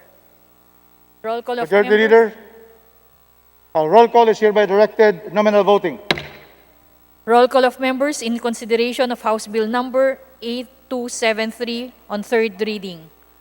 Abante, Abaya, Abellanosa, Abu Exaldivar, Abunda, Acop, Acosta, Acosta Alba, Adyong, Advincula, Agabas, Agaraw, Aglipay, Aguinaldo, Albano, Almario, Alonte, Alvarez Franz, Alvarez Genaro, Alvarez Pantaleon, Amante Matba, Amatong, Angara, Aragones, Arbison, Arenas, Arroyo, Atienza, Omentado, Babasa, Bagatsing, Balindong, Banyas Nograles, Barba, Barbers, Baronda, Barzaga, Baskug, Bautista, Bautista Bandigan, Belmonte, Benitez, Bernos, Biazon, Billones, Biron, Bolilia, Bondok, Bordado, Bravo, Brosas, Bulot, Bustos, Kabatbat, Kabotyan, Cabredo, Cagas, Calderon, Calixto, Caminero, Campos, Canama, Kawagdan, Cardema, Cari, Castelo, Castro Franz, Castro Fredenil, Cayetano Alan Peter, Cayetano Maria Laarni, Celeste, Chato, Chipeco, Chungalao, Co Angelica, Co Elizaldi, Cojuanco, Coliantes, Crisologo, Cua, Quaresma, Cueva, Culiamat, Dagook, Dalipe, Dalog, Daza, De Jesus, De Venecia, Defensor Lawrence, Defensor Michael, De Los Santos, De Loso Montalia, Dimaporo Abdullah, Dimaporo Khalid, Duavit, Duhali, Duterte, D. Faustino Ino, D. Faustino Michael, D. Ian, Ebcas, Ecleo, Elago, Enverga, Erice, Erigel, Ermita Buhain, Escudero, Espina, Espino, Estrella, Fariñas Ria, Fariñas Rudy Cesar, Fernandez, Fernando, Ferrer Juliet, Ferrer Luis, Flores, Fortun, Fortuno, Frasco, Fuentebella, Gaite, Garbin, Garcia Jose Enrique, Garcia Pablo Jan, Garcia Vincent, Garin Janet, Garin Sharon, Gasataya, Gatchalian, Gato, Heron, Goed, Gomark, Gonzaga, Gonzales Aurelio, Gonzales Neptali, Gonzales Sandro, Goriseta, Gico, Gulias, Guya, Haresco, Hataman, Hernandez, Herrera D, Hofer, Haloshos, Javier, Jimenez, Ko Elisa, Ko Wilton, Konghun, Labad-Labad, Lacson, Lacsonoel, Lagman, Lagon, Lara, Lazatin, Liachon, Legarda, Lim, Lim Kaichong, Lopez, Loyola, Lusotan, Macapagal Arroyo, Maceda, Madrona, Malapitan, Mangawang, Mangudadatu, Marcoleta, Mariano Hernandez, Marinho, Marquez, Martinez, Matba, Matugas, Mendoza, Mercado, Momo, Natividad Naganyo, Nava, Nieto, Noel, Nograles Jericho, Nograles Juan, Nolasco, Nunez Malaniaon, Uwaminal, Olivares, Ong Jose, Ong Ronnie, Ordanes, Ortega, Uwano Dizon, Pacquiao Alberto, Pacquiao Rogelio, Padiernos, Paduano, Palma, Pancho, Panotes, Peña, Pichay, Pimentel, Pineda, Plaza, Puno, Kimbo, Radaza, Ramirez Sato, Remulla, Revilla, Reyes, Rivera, Robes, Rodriguez, Roman, Romero, Romualdez Ferdinand, Romualdez Yeda, Romualdo, Romulo, Roque, Sakdalan, Sagarbaria, Sakaluran, Salceda, Salimbangon, Salo, Sanchez, Sangkopan, Santos Recto, Sarmiento, Saulug, Savellano, Xiao, Silverio, Singson, Singson Mihan, Sinsuat, Swansing Estrelita, Swansing Horacio, Suarez Aleta, Suarez David, Suntay, C. Alvarado, Taduran, Talyado, Tambunting, Tan Alaysa, Tan Angelina, Tan Samir, Tan Shari, Tan Sherni, Tejada, Teves Arnolfo, Teves Jose, Tiangco, Tolentino, Torres Gomez, Tulfo, Tupas, Tutor, T. Alan, T. Diego, Umali Alfonso, Umali Maria Victoria, Unabia, Ungab, Uy Juliet, Uy Rolando, Valeriano, Valmayor, Vargas, Vargas Alfonso, Velasco, Veloso, Vergara, Villa, Villafuerte, Villanueva Eduardo, Villanueva Noel, Villar, Villaraza Suarez, Villarica, Violago, Yap Eric, Yap Victor, Yu, Zamora Ronaldo, Zamora Waykurat, Zarate Zubiri. Second call in consideration of House Bill number 8273 on third reading. Abante, Abaya, Abelanosa, Agaraw, Aguinaldo, Alvarez Pantaleon, Amatong, Aragones, Aumentado, Bagatsing, Banyas Nograles, Barbers, Baronda, Barzaga, Bernos, Bulut, Bustos, Kabatbat, Calixto, Caminero, Cardema, Cari, Co Elizalde, Cojuangco, Dalipe, De Jesus, De Venecia, Defensor Michael, De Los Santos, Duavit, Ebcas, Ecleo, Enverga, Ermita Buhain, Fariñas Ria, Fariñas Rudy Cesar, Fernandez, Fernando, Flores, Garbin, Garin Janet, Garin Sharon, Gonzaga, Gonzales Sandro, Gico, Guya, Haresco, Hataman, Javier, Konghun, Lacson, Liachon, Loyola, Malapitan, Marinho, Matba, Matugas, Mendoza, Mercado, Nograles Jericho, Nograles Juan, Nolasco, Nunez Malaniaon, Uwaminal, Ortega, Pichay, Pineda, Roman, Romero, Sakdalan, Sagarbaria, Sanchez, Sarmiento, Singson, Suarez Aleta, Suarez David, C. Alvarado, Tambunting, Tan Alaysa, Tan Samir, Tan Shari, Tan Sherney, Teves Arnolfo, Teves Jose, Torres Gomez, T. Alan, Unabia, Uy Juliet, Veloso, Villaraza Juarez, Villarica, Yap Victor, Yu, Zubiri.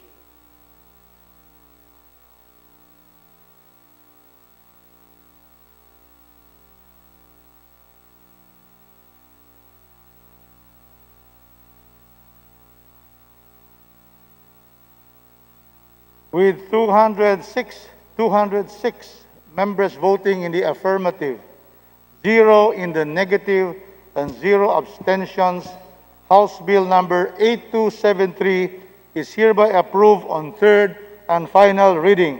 Majority Leader. Mr. Speaker, I move for the consideration on third reading of House Bill number 8287. For this purpose, may I request that the Secretary General be directed to read the title of the bill and thereafter call the roll for nominal voting. The Secretary General is so directed. Roll call of members in consideration on third reading of House Bill number 8287, entitled An Act Establishing the Cagayan de Oro City Cultural Center and Museum in Cagayan de Oro City, Province of Misamis Oriental, and appropriating funds therefore. This bill is very familiar. It's authored by this presiding officer. Please read the roll for nominal voting. Roll call of members in consideration of third reading. Honorable Abante, Abaya, Abellanosa, Abu, Aboig Saldivar, Abunda,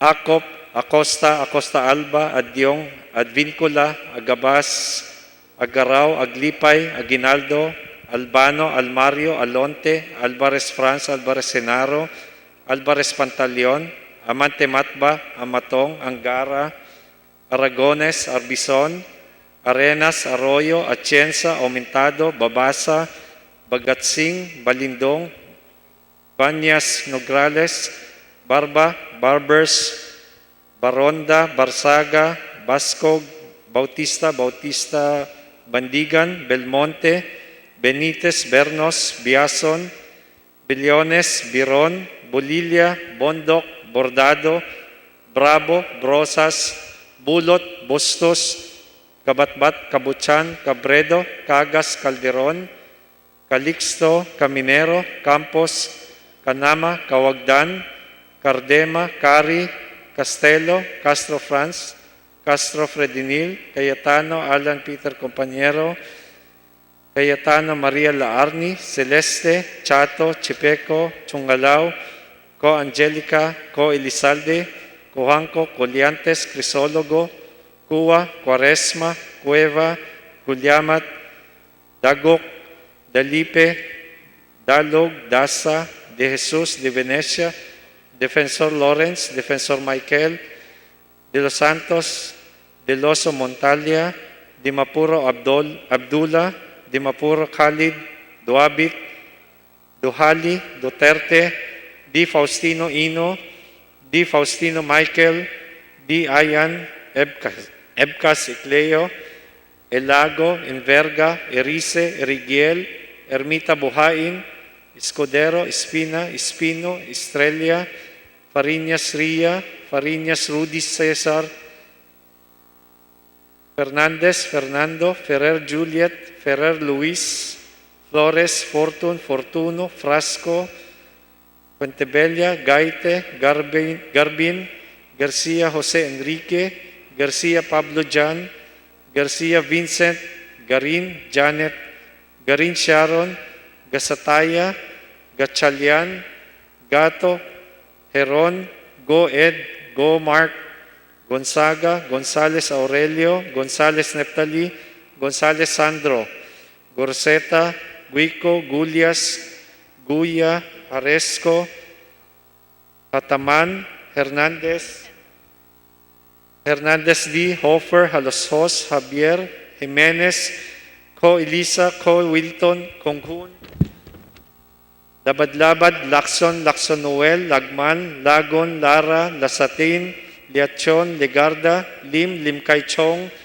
Lopez, Loyola, Lusutan, Makabagal, Arroyo, Maceda, Madrona, Malapitan, Mangawag, Mangudadato, Mercoleta, Mariano Hernandez, Marino, Marquez, Martinez, Matba, Matugas, Mendoza, Mercado, Momo, Natividad Nangango, Nava, Nieto, Noel, Nograles Jericho, Nograles Juan Nolasco, Nunez Malanyaon, Waminal, Olivares, Ong Jose, Ong Roni, Ordanes, Ortega, Juano Dizon, Pacquiao Alberto, Pacquiao Rogelio, Padiernos, Paduano, Palma, Pancho, Panotes, Peña, Pichay, Pimentel, Pineda, Plaza, Puno, Kimbo, Radasa, Ramirez Sato, Rimulya, Revilla, Reyes, Rivera, Robes, Rodriguez, Roman, Romero, Romaldes Ferdinand, Romaldes Sieda, Romualdo, Romulo,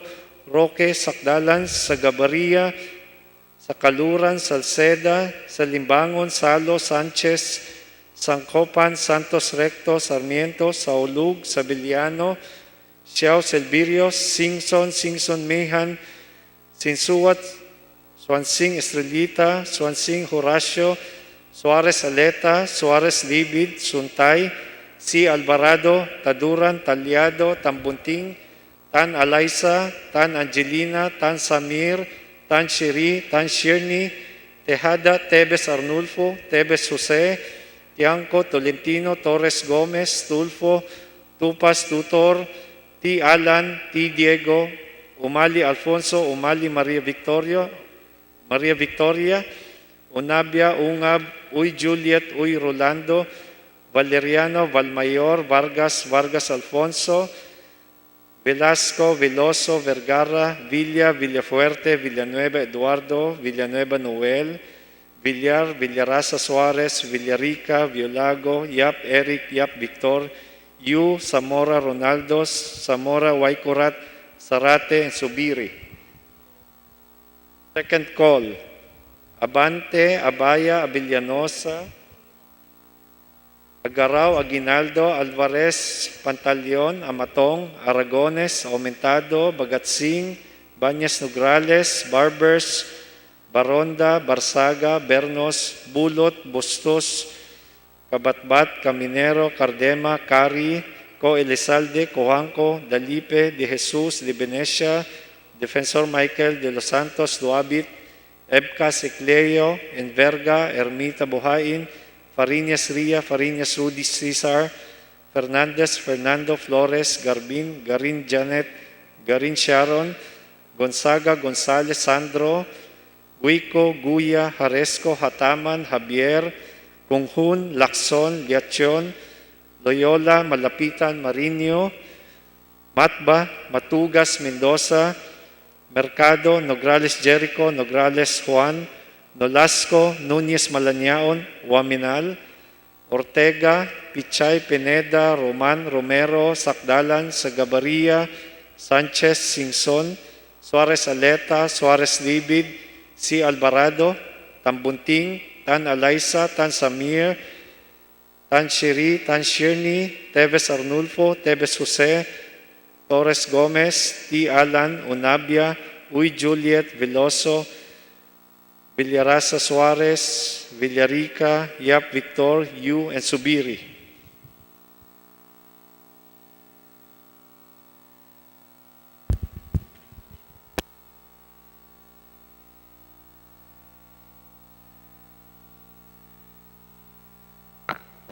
With 207 members voting in the affirmative, 0 in the negative, and 0 abstentions, House Bill number 8287 is hereby approved on third and final reading.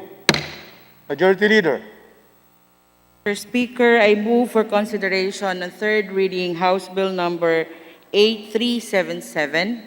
And for this purpose, may I request that the Secretary General be directed to read the title of the bill and thereafter call the roll for nominal voting. The Secretary General is hereby directed to read the title of the bill and to proceed herewith with the calling of the roll for nominal voting. House Bill number 8377, an act declaring the municipality of Manaoag in the province of Pangasinan a tourist destination and appropriating funds therefore. Roll call of members in consideration of House Bill Number 8377 on third reading. Abante, Abaya, Abellanosa, Abu, Abueg Saldivar, Abunda, Acop, Acosta, Acosta Alba, Adyong, Advincula, Agabas, Agaraw, Aglipay, Aguinaldo, Albano, Almario, Alonte, Alvarez France, Alvarez Genaro, Alvarez Pantaleon, Amante Matba, Amatong, Angara, Aragones, Arbison, Arenas, Arroyo, Atienza, Aumentado, Babasa, Bagatsing, Balindong, Bañas Nograles, Barba, Barbers, Baronda, Barzaga, Bascug, Bautista, Bautista Bandigan, Belmonte, Benitez, Bernos, Biazon, Bilyones, Biron, Bolilia, Bondok, Guardado, Bravo, Brosas, Bulot, Bustos, Kabatbat, Kabochan, Cabredo, Cagas, Calderon, Calixto, Caminero, Campos, Canama, Kawagdan, Cardema, Cari, Castelo, Castro France, Castro Fredenil, Cayetano Alan Peter, Cayetano Mariela Arni, Celeste, Chato, Chipeco, Chungalao, Co Angelica, Co Elizaldi, Coanco, Coliantes, Crisologo, Cua, Quaresma, Cueva, Culyamat, Dagook, Dalipe, Dalob, Daza, De Jesus, De Venecia, Defensor Lawrence, Defensor Michael, De Los Santos, De Loso Montalia, Dimaporo Abdullah, Dimaporo Khalid, Duavit, Duhali, Duterte, Di Faustino Ino, Di Faustino Michael, Di Ian, Ebcas, Ecleo, Elago, Enverga, Erice, Erigel, Ermita Buhain, Escudero, Espina, Espino, Estrella, Fariñas Ria, Fariñas Rudy Cesar, Fernandez, Fernando, Ferrer Juliet, Ferrer Luis, Flores, Fortun, Fortuno, Frasco, Fuentebella, Gaite, Garbin, Garcia Jose Enrique, Garcia Pablo Jan, Garcia Vincent, Garin Janet, Garin Sharon, Gasataya, Gatchalian, Gato, Heron, Goed, Gomark, Gonzaga, Gonzales Aurelio, Gonzales Neptali, Gonzales Sandro, Goriseta, Gico, Gulias, Guya, Haresco, Hataman, Hernandez, Herrera D, Hofer, Halosos, Javier, Jimenez, Co Elisa, Co Wilton, Kunghun, Labad-Labad, Lacson, Lacson-Noel, Lagman, Lagon, Lara, Lazatin, Liachon, Legarda, Lim, Limcaychong, Lopez, Loyola, Lusotan, Macapagal Arroyo, Maceda, Madrona, Malapitan, Mangawang, Mangudadatu, Marcoleta, Mariano Hernandez, Marino, Marquez, Martinez, Matba, Matugas, Mendoza, Mercado, Momo, Natividad Naganyo, Nava, Nieto, Noel, Nograles Jericho, Nograles Juan, Nolasco, Nunez Malaniaon, Uwaminal, Olivares, Ong Jose, Ong Roni, Ordanes, Ortega, Uano Dizon, Pacquiao Alberto, Pacquiao Rogelio, Padiernos, Paduano, Palma, Pancho, Panotes, Peña, Pichay, Pimentel, Pineda, Plaza, Puno, Kimbo, Radaza, Ramirez Sato, Remulla, Revilla, Reyes, Rivera, Robes, Rodriguez, Roman, Romero, Romualdez Ferdinand, Romualdez Sieda, Romualdo, Romulo, Roque, Sakdalan, Sagarbaria, Sakaluran, Salceda, Salimbangon, Salo, Sanchez, Sangkopan, Santos Recto, Sarmiento, Saulug, Savellano, Siao, Silverio, Singson, Singson Mihan, Sinsuwat, Suwansing Estrelita, Suwansing Horacio, Suarez Saleta, Suarez David, Suntay, C. Alvarado, Taduran, Talyado, Tambunting, Tan Alaysa, Tan Angelina, Tan Samir, Tan Shari, Tan Sherny, Tejada, Teves Arnolfo, Teves Jose, Tiangco, Tolentino, Torres Gomez, Tulfo, Tupas, Tutor, T. Alan, T. Diego, Umali Alfonso, Umali Maria Victoria, Unabia, Ungab, Uy Juliet, Uy Rolando, Valeriano, Valmayor, Vargas, Vargas Alfonso, Velasco, Veloso, Vergara, Villa, Villafuerte, Villanueva Eduardo, Villanueva Noel, Villar, Villaraza Suarez, Villarica, Violago, Yap Eric, Yap Victor, Yu, Zamora Ronaldo, Zamora Waycorat, Zarate Zubiri. Second call on House Bill Number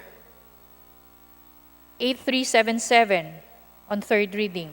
Abante, Abaya, Abellanosa, Agaraw, Aguinaldo, Alvarez Pantaleon, Amatong, Aragones, Aumentado, Bagatsing, Bañas Nograles, Barbers, Baronda, Barsaga, Bernos, Bulot, Bustos, Kabatbat, Caminero, Cardema, Cari, Co Elizaldi, Coanco, Dalipe, De Jesus, De Venecia, Defensor Michael, De Los Santos, Duavit, Ebcas, Ecleo, Enverga, Ermita Buhain, Fariñas Ria, Fariñas Rudy Cesar, Fernandez, Fernando, Flores, Garbin, Garin Janet, Garin Sharon, Gonzaga, Gonzales Sandro, Gico, Guya, Haresco, Hataman, Javier, Kunghun, Lacson, Liachon, Loyola, Malapitan, Marino, Matbang, Matugas, Mendoza, Mercado, Nograles Jericho, Nograles Juan, Nolasco, Nunez Malaniaon, Uaminal, Ortega, Pichay, Pineda, Roman, Romero, Sakdalan, Sagarbaria, Sanchez, Singson, Suarez Saleta, Suarez David, C. Alvarado, Tambunting, Tan Alaysa, Tan Samir, Tan Shari, Tan Sherny, Teves Arnolfo, Teves Jose, Torres Gomez, T. Alan, Unabia, Uy Juliet, Veloso, Villaraza Suarez, Villarica, Yap Victor, U. Zubiri.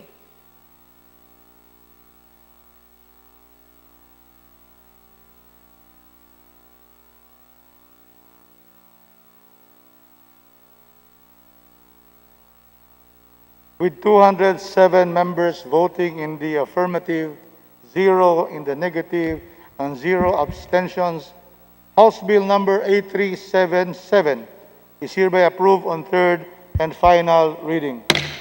Majority Leader. Mr. Speaker, I move for consideration and third reading of House Bill number 8380, and for this purpose, may I request that the Secretary General be directed to read the title of the bill and thereafter call the roll for nominal voting. The Secretary General is directed to read the title of the bill and proceed to nominal voting by calling the roll.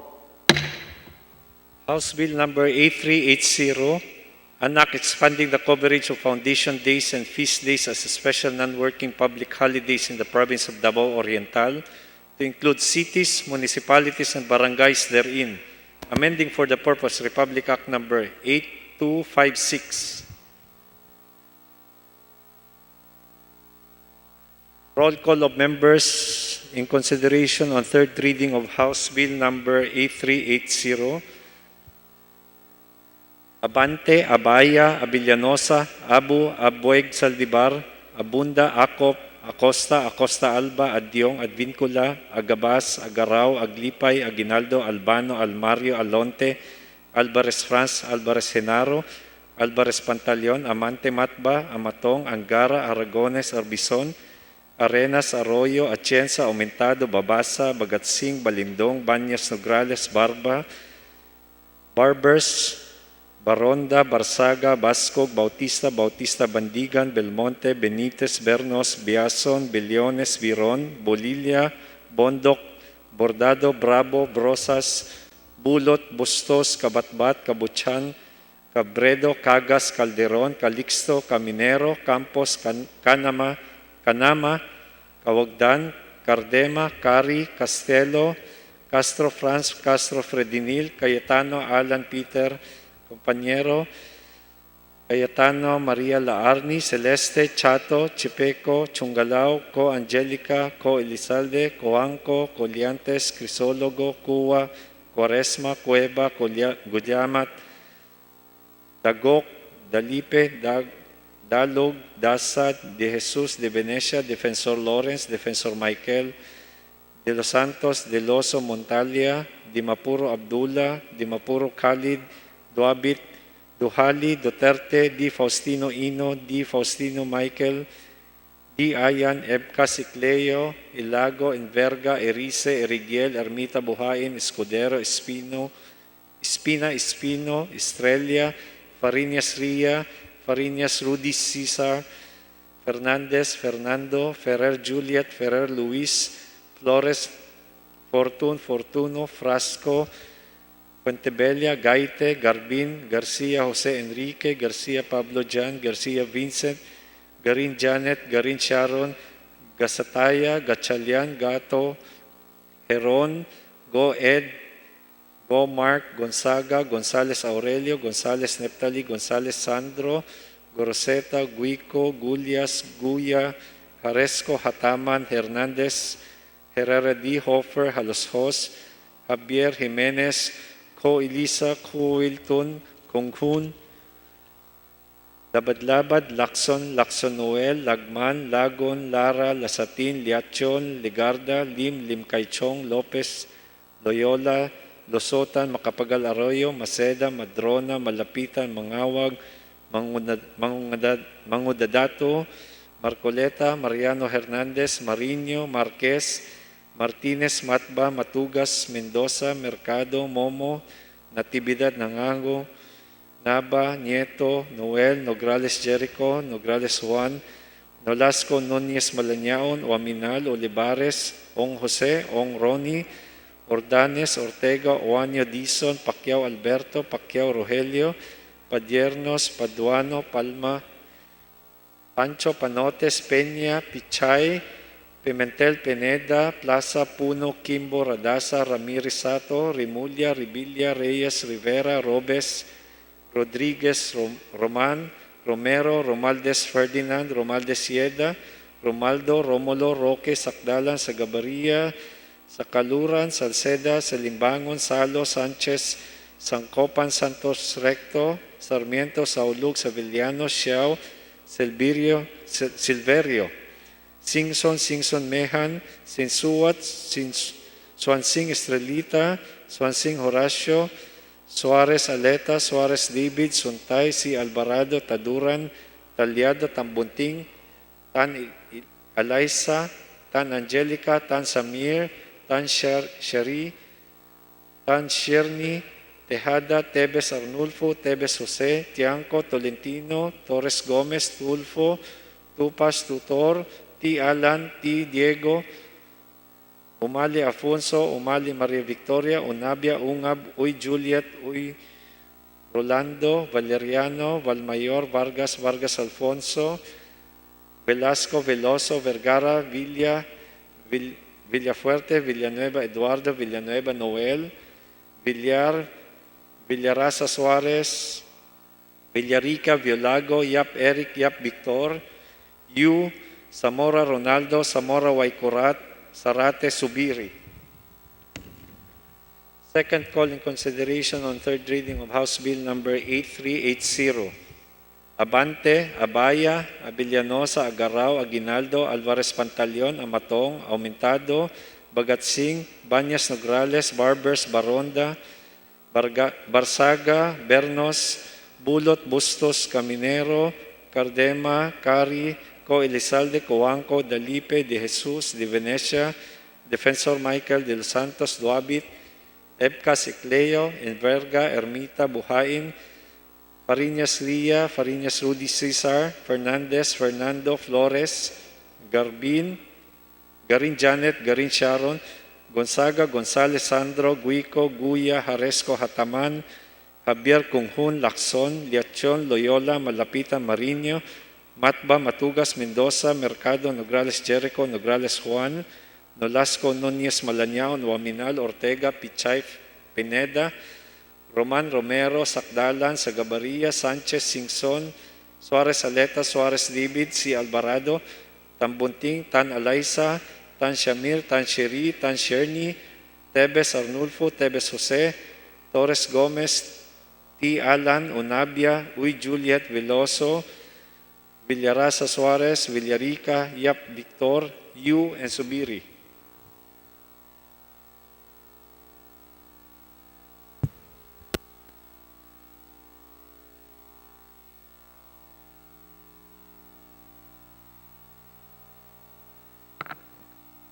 With 209 members voting in the affirmative, 0 in the negative, and 0 abstentions, House Bill number 8380 is hereby approved on third and final reading. Majority Leader. Mr. Speaker, I move for consideration and third reading of House Bill number 8384. For this purpose, may I request that the Secretary General be directed to read the title of the bill and thereafter call the roll for nominal voting. The Secretary General is hereby directed to read the title of the bill and thereafter to call the roll for nominal voting.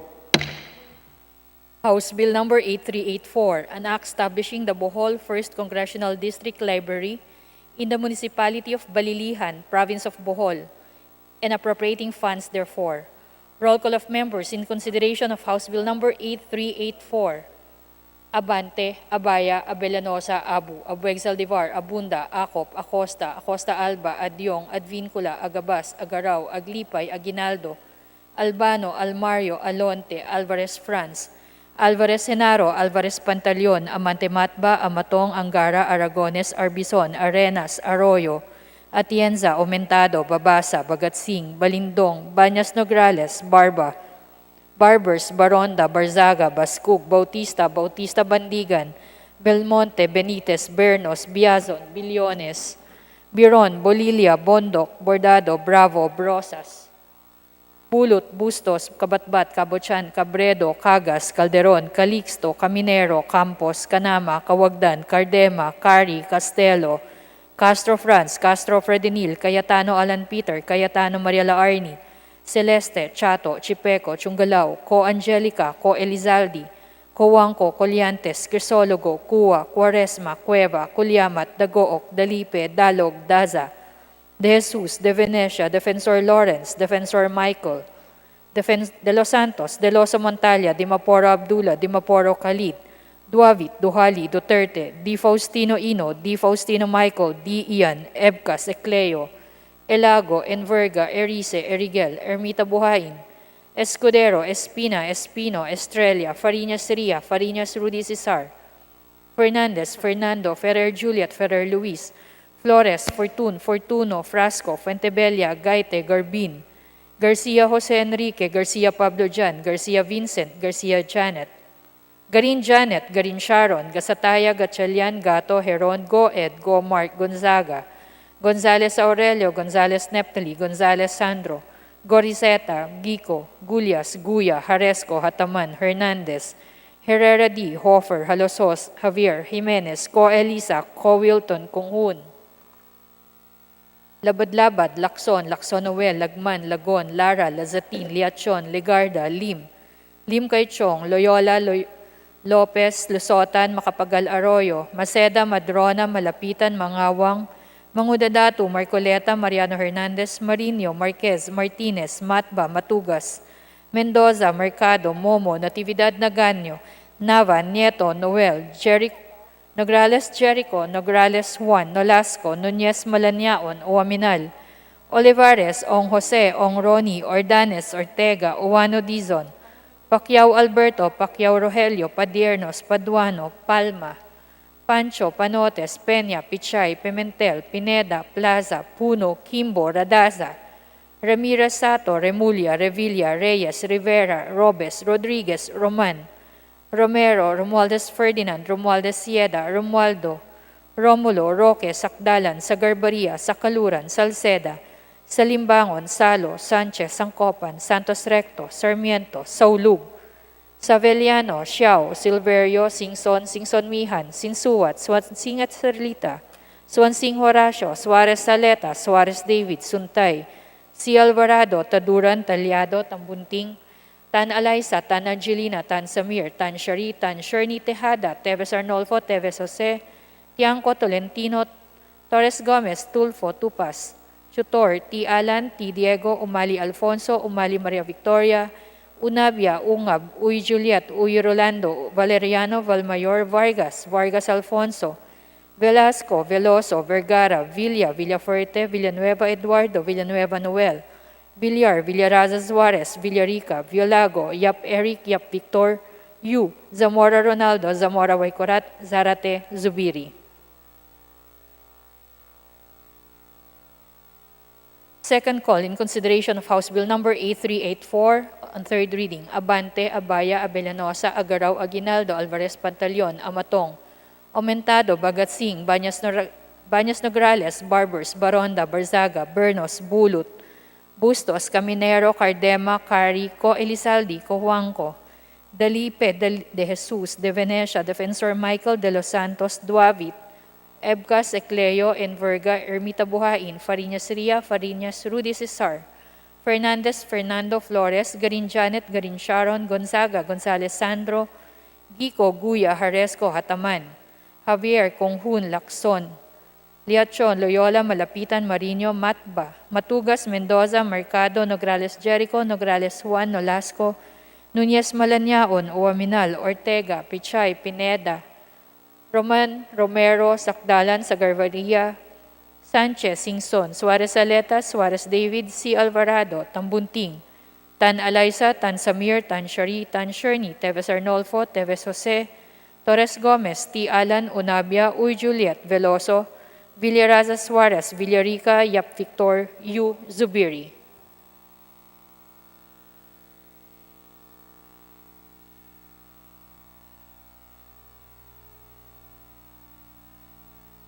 with 210 members voting in the affirmative, 0 in the negative, and 0 in abstentions, House Bill number 8384 is hereby approved on third and final reading.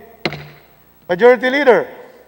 Mr. Speaker, I move for consideration on third reading House Bill number 8440. For this purpose, may I request that the Secretary General be directed to read the title of the bill and thereafter call the roll for nominal voting. The Secretary General is directed to read the title of the bill and thereafter to call the roll for nominal voting. House Bill Number 8440, an act declaring the Hinakpan Mystical Hills in the city of Gihulgan, Negros Oriental as a protected area under the category of Natural Monument under the National Integrated Protected Area System or NIPAS and providing for its management. Roll call of members for consideration on third reading of House Bill Number 8440. Abante, Abaya, Abellanosa, Abu Exaldevar, Abunda, Acop, Acosta Alba, Adyong, Advincula, Agabas, Agaraw, Aglipay, Aguinaldo, Albano, Almario, Alonte, Alvarez France, Alvarez Senaro, Alvarez Pantaleon, Amante Matba, Amatong, Angara, Aragones, Arbison, Arenas, Arroyo, Atienza, Aumentado, Babasa, Bagatsing, Balindong, Banyas Nograles, Barba, Barbers, Baronda, Barzaga, Bascog, Bautista, Bandigan, Belmonte, Benitez, Bernos, Biazon, Billones, Biron, Bolilia, Bondok, Bordado, Bravo, Brosas, Bulot, Bustos, Kabatbat, Kabotsan, Cabredo, Cagas, Calderon, Calixto, Caminero, Campos, Canama, Kawagdan, Cardema, Cari, Castelo, Castro France, Castro Fredenil, Cayetano, Alan Peter, Cayetano Maria Laarni, Celeste, Chato, Chipeco, Chungalao, Co Angelica, Co Elizalde, Cowanco, Colyantes, Crisologo, Cua, Quaresma, Cueva, Colyamat, Dagook, Dalipe, Dalog, Daza, De Jesus, De Venecia, Defensor Lawrence, Defensor Michael, De Los Santos, De Los Montalia, Dimaporo Abdullah, Dimaporo Khalid, Duavit, Dohali, Duterte, D. Faustino Ino, D. Faustino Michael, D. Ian, Ebcas, Ecleo, Elago, Enverga, Erice, Erigel, Ermita Buhain, Escudero, Espina, Espino, Estrella, Farinas Ria, Farinas Rudy Cesar, Fernandez, Fernando, Ferrer Juliet, Ferrer Luis, Flores, Fortun, Fortuno, Frasco, Fuentevella, Gaite, Garbin, Garcia Jose Enrique, Garcia Pablo Jan, Garcia Vincent, Garin Janet, Garin Sharon,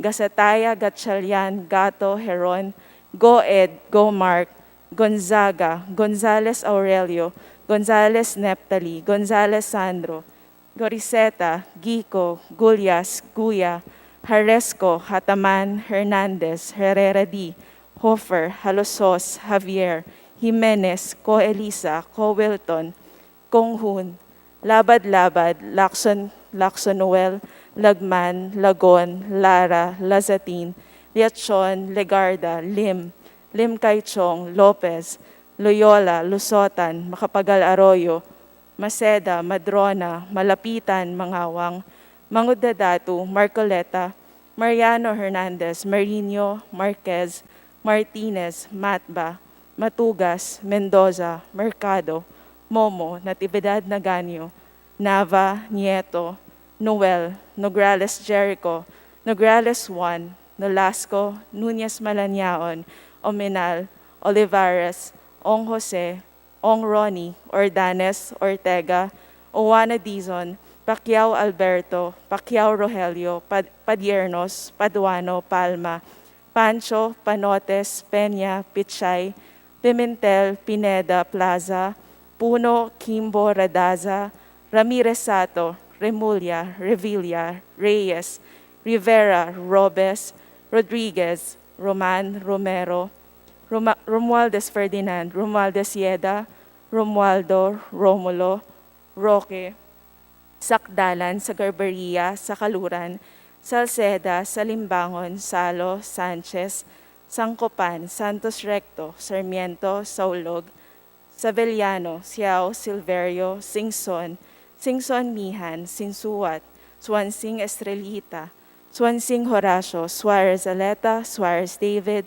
Suntay, Si Alvarado, Taduran, Talyado, Tambunting, Tan Eliza, Tan Angelina, Tan Samir, Tan Shari, Tan Sherny, Tejada, Teves Arnolfo, Teves Jose, Tiangco, Tolentino, Torres Gomez, Tulfo, Tupas, Tutor, T. Alan, T. Diego, Umali Alfonso, Umali Maria Victoria, Unabia, Ungab, Uy Juliet, Uy Rolando, Valeriano, Valmayor, Vargas, Vargas Alfonso, Velasco, Veloso, Vergara, Villa, Villafuerte, Villanueva Eduardo, Villanueva Noel, Villar, Villaraza Suarez, Villarica, Violago, Yap Eric, Yap Victor, Yu Zamora Ronaldo, Zamora Waikorat, Zarate Zubiri.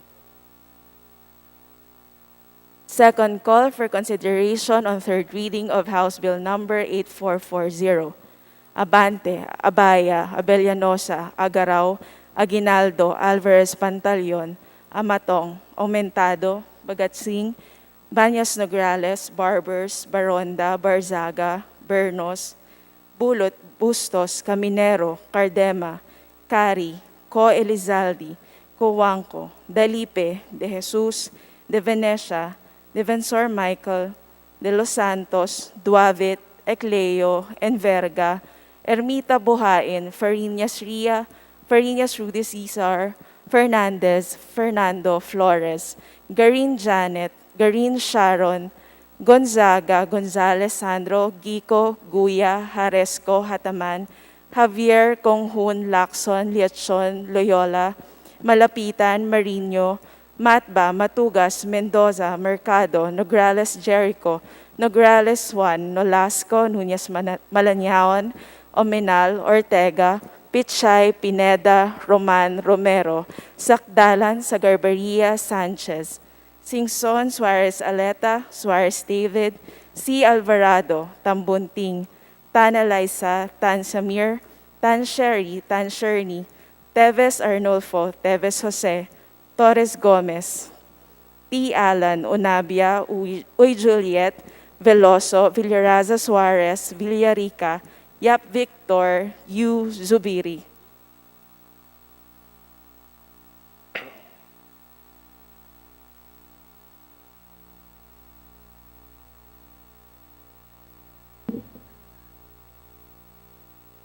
With 211 members voting in the affirmative, 0 in the negative, and 0 abstention, House Bill 8440 is hereby approved on the third and final reading. Majority Leader. Yes, Mr. Speaker, I move for consideration on third reading of House Bills numbered 8446 and 8453. For this purpose, may I request that the Secretary General be directed to read the titles of these bills and thereafter call the roll for nominal voting. Is there any objection? The Chair hears none. The motion is approved. The Secretary General is directed to read the title of the House Bill and to call the roll. House Bill Number 8446, an act establishing a provincial office of the Commission on Higher Education in the province of Bataan and appropriating funds therefor. House Bill Number 8453, an act establishing a provincial office of the Commission on Higher Education in the province of Kalinga and appropriating funds therefor. Roll call of members in consideration of House Bills Numbers 8446 and 8453.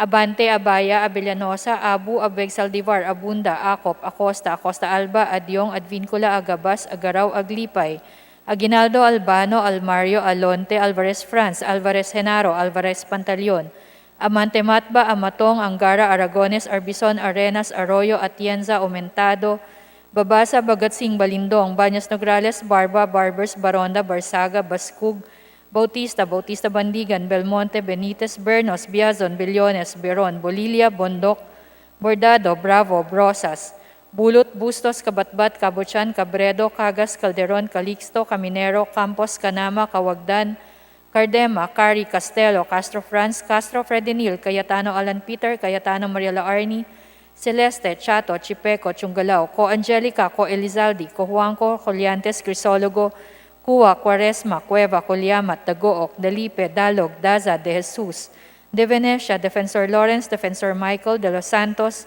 De Losa Montalia, Dimaporo Abdullah, Dimaporo Khalid, Duavit, Duhali, Duterte, Di Faustino Ino, Di Faustino Michael, Di Ian, Ebcas, Ecleo, Elago, Enverga, Erice, Erigel, Ermita Buhain, Escudero, Espina, Espino, Estrella, Fariñas Ria, Fariñas Rudy Cesar, Fernandez, Fernando, Ferrer Juliet, Ferrer Luis, Flores, Fortun, Fortuno, Frasco, Fuentebella, Gaite, Garbin, Garcia Jose Enrique, Garcia Pablo Jan, Garcia Vincent, Garin Janet, Garin Sharon, Gasataya, Gatchalian, Gato, Heron, Goed, Gomark, Gonzaga, Gonzales Aurelio, Gonzales Neptali, Gonzales Sandro, Goriseta, Gico, Gulias, Guya, Haresco, Hataman, Hernandez, Herrera D, Hofer, Halosho, Xavier, Jimenez, Co Elisa, Co Wilton, Kunghun, Labad-Labad, Lacson, Lacson Noel, Lagman, Lagon, Lara, Lazatin, Liatson, Legarda, Lim Kaichong, Lopez, Loyola, Lusotan, Macapagal Arroyo, Maceda, Madrona, Malapitan,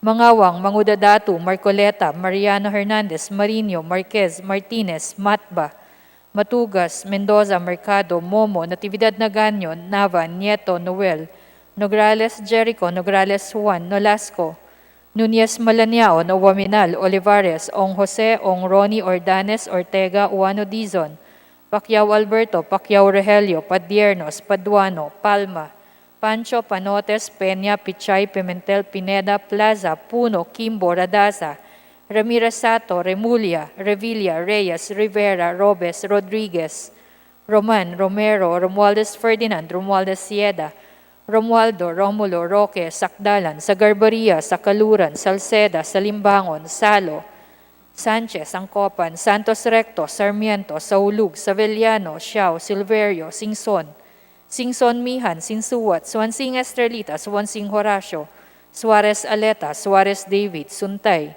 C. Alvarado, Taduran, Talyado, Tambunting, Tan Alaysa, Tan Angelina, Tan Samir, Tan Shari, Tan Sherni, Tejada, Teves Arnolfo, Teves Jose, Tiangco, Tolentino, Torres Gomez, Tulfo, Tupaz, Tutor, T. Alan, T. Diego, Umali Alfonso, Umali Maria Victoria, Unabia, Ungab, Uy Juliet, Uy Rolando, Valeriano, Valmayor, Vargas, Vargas Alfonso, Velasco, Veloso, Vergara, Villa, Villafuerte, Villanueva Eduardo, Villanueva Noel, Villar, Villaraza Suarez, Villarica, Violago, Yap Eric, Yap Victor Yu, Zamora Ronaldo, Zamora Waikurat, Zarate Zubiri.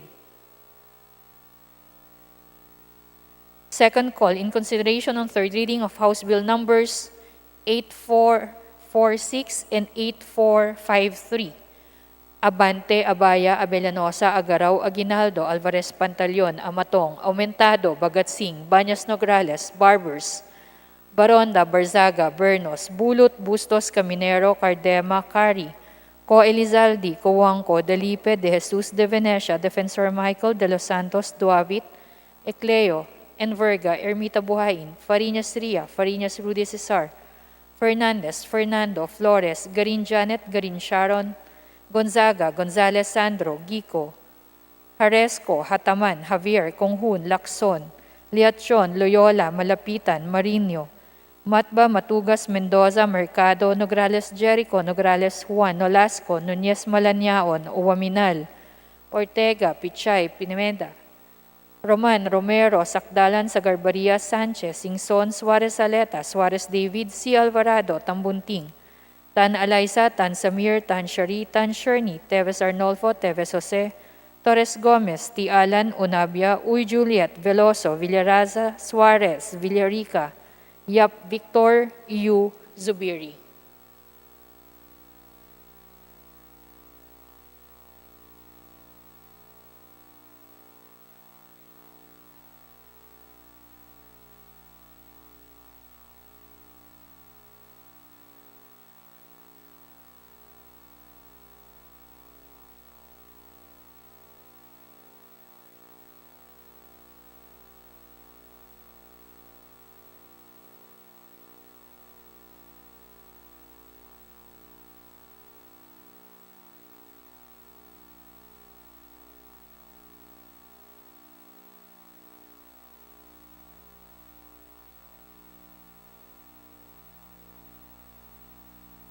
with 214 members voting in the affirmative and 0 in the negative and 0 abstention, the House Bill numbers 8446 and 8453 are hereby approved on the third and final reading.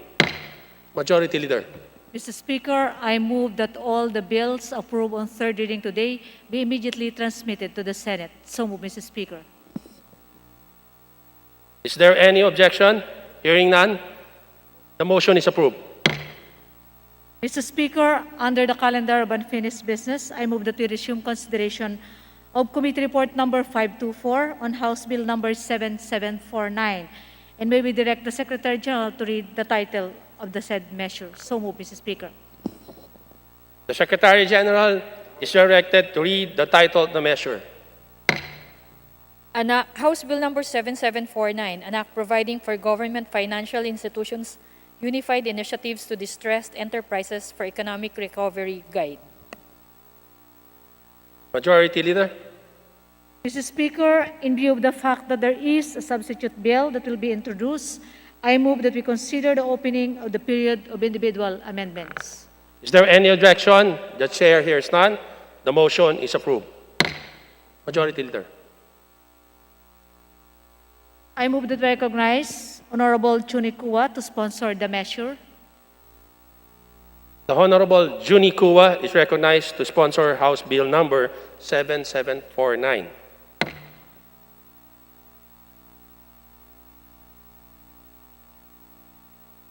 Thank you, Mr. Speaker, for the opportunity to once again sponsor this bill. This bill is a bill that seeks to empower the government financial institutions in the light of the COVID pandemic. Because of the economic dislocation and downturn, many of our MSMEs and our strategically important corporation companies had been affected, and they seriously need financial support by way of credit. And this bill, therefore, provides this wherewithal so that these GFIs, especially Land Bank, DBP, and the Philippine Guarantee Corporation, working as a team, would be able to react to this economic crisis. So that essentially is the essence of this bill, Mr. Speaker. And we're done with the interpellation and debate, and we're now in the period of amendment. And my understanding is that there will be an amendment by substitution which will be introduced. Thank you, Mr. Speaker. Majority Leader. Mr. Speaker, I move that we proceed with the period of amendments. Point of Mr. inquiry, Speaker. Mr. Speaker. Is there any objection? I object, Mr. Speaker. Just would like to say my point of inquiry, Mr. Speaker. Majority Leader. I move that we recognize Honorable Franz Castro for her point of inquiry. So move, Mr. Speaker. The Honorable Franz Castro is recognized. Maraming salamat, Ginoong Speaker. Ang kinatawan pong ito ay isa sa mga nag-interpellate sa panukalang batas 7749 under the committee report, which is also stated earlier. Maari po bang mailinaw, Mr. Speaker, yung tinatawag nating amendment by substitution? Dahil po, naalala ko po, nung ako po ay nag-interpellate, iba po yung ginamit na bill o may mga amendment by substitution. Pwede po bang maipaliwanag ito sa akin, Mr. Speaker? Mr. Speaker, Your Honor, may I be recognized, Mr. Speaker? Majority Leader.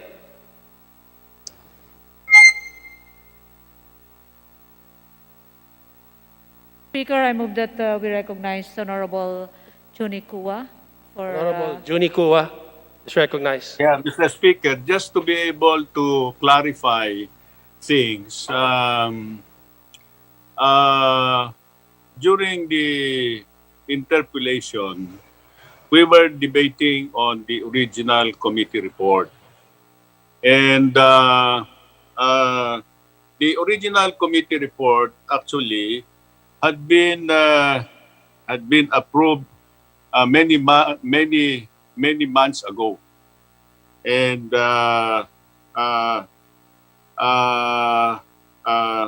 there was even an attempt to put this guide bill as part of the Bayanihan 2. The Bayanihan 2 incorporated in toto the essential provisions of this bill as contained in the original committee report. Now, unfortunately, in the approval of the Bayanihan 2, during the discussion with the Senate in the BICAM Conference Committee, the Senate did not agree that the creation of a strategic holding, the creation of special holding company be incorporated in the Bayanihan. So that was taken out. That was taken out. And the other thing is that the appropriations committee, the appropriations provision, instead of adopting what was originally proposed, it was reduced. At ang nangyari, hindi may naiwan na 10 billion na hindi nakasama doon sa Bayanihan 2. So, because of all of these developments, yung original version na committee report ay nagkaroon ng many changes. Number one nga, yung tungkol dyan sa strategic holding company, which used to be called Arise, no? Naging special holding company na lang siya.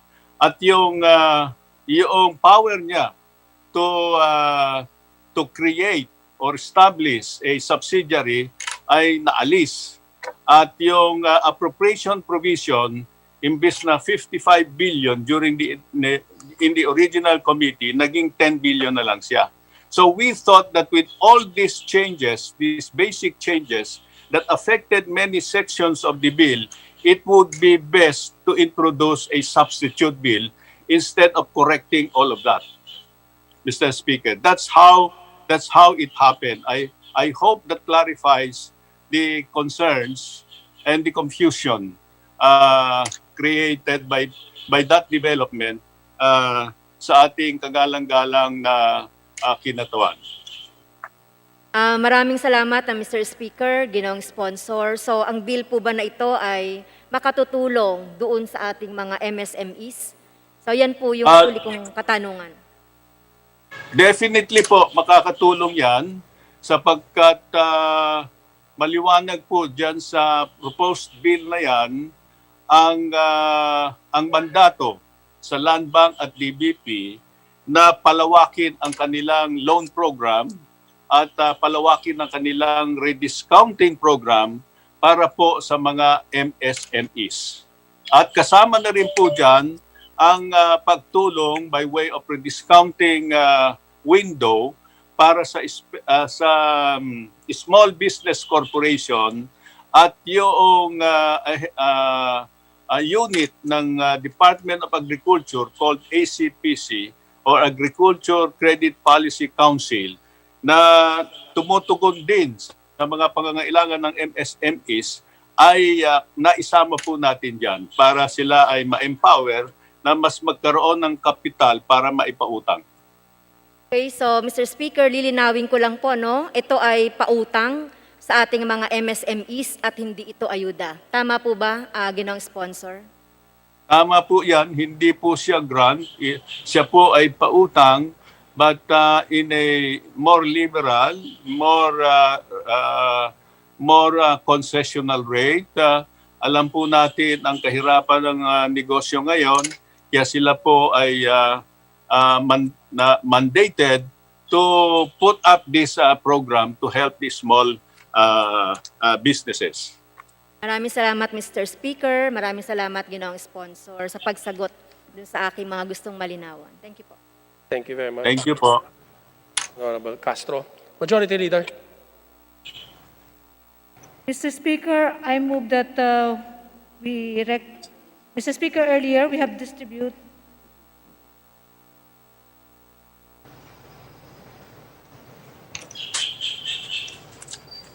Mr. Speaker, I move that we proceed with the period of amendments. Is there any objection? The chair hears none. The period of amendment is hereby open. Mr. Speaker, earlier we have distributed to all members copies of the substitute bill to House Bill number 7749. Mr. Speaker, pursuant to Section 107 of our rules, I move to amend by substitution the entire bill as contained in Committee Report number 524 with the contents of the substitute bill earlier distributed to all members. I so move, Mr. Speaker. Is there any objection? Hearing none, the motion is approved. Majority Leader. Mr. Speaker, I move that we open the period of individual amendments. So move, Mr. Speaker. Is there any objection? Hearing none, the motion is approved. Mr. Speaker, I move that we recognize the gentle lady from the 2nd District of Marikina, the Honorable Stella Kimbo, for her individual amendments. Honorable Stella Kimbo is recognized for individual amendments. Thank you, Mr. Speaker. Mr. Speaker, Mr. Sponsor, if you may recall, during my interpellation, I pointed out that sections 5 and 8 of the bill are unnecessary, considering that rediscounting of loans to MSMEs are services that are already currently provided by both Land Bank as well as DBP, and this is also pursuant to current policies of the BSP. Moreover, rediscounting policies, I believe, are best left to an independent BSP. And so, Mr. Speaker, Mr. Sponsor, I propose the following. On page 2, remove the entire section 5 from lines 27 to 33.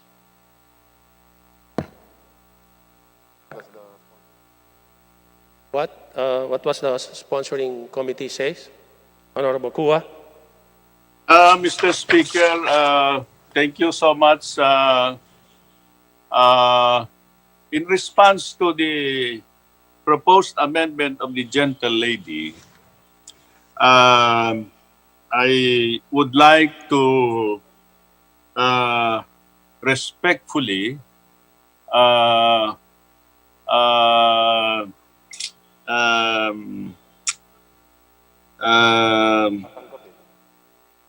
mean to say, the committee cannot accept the amendment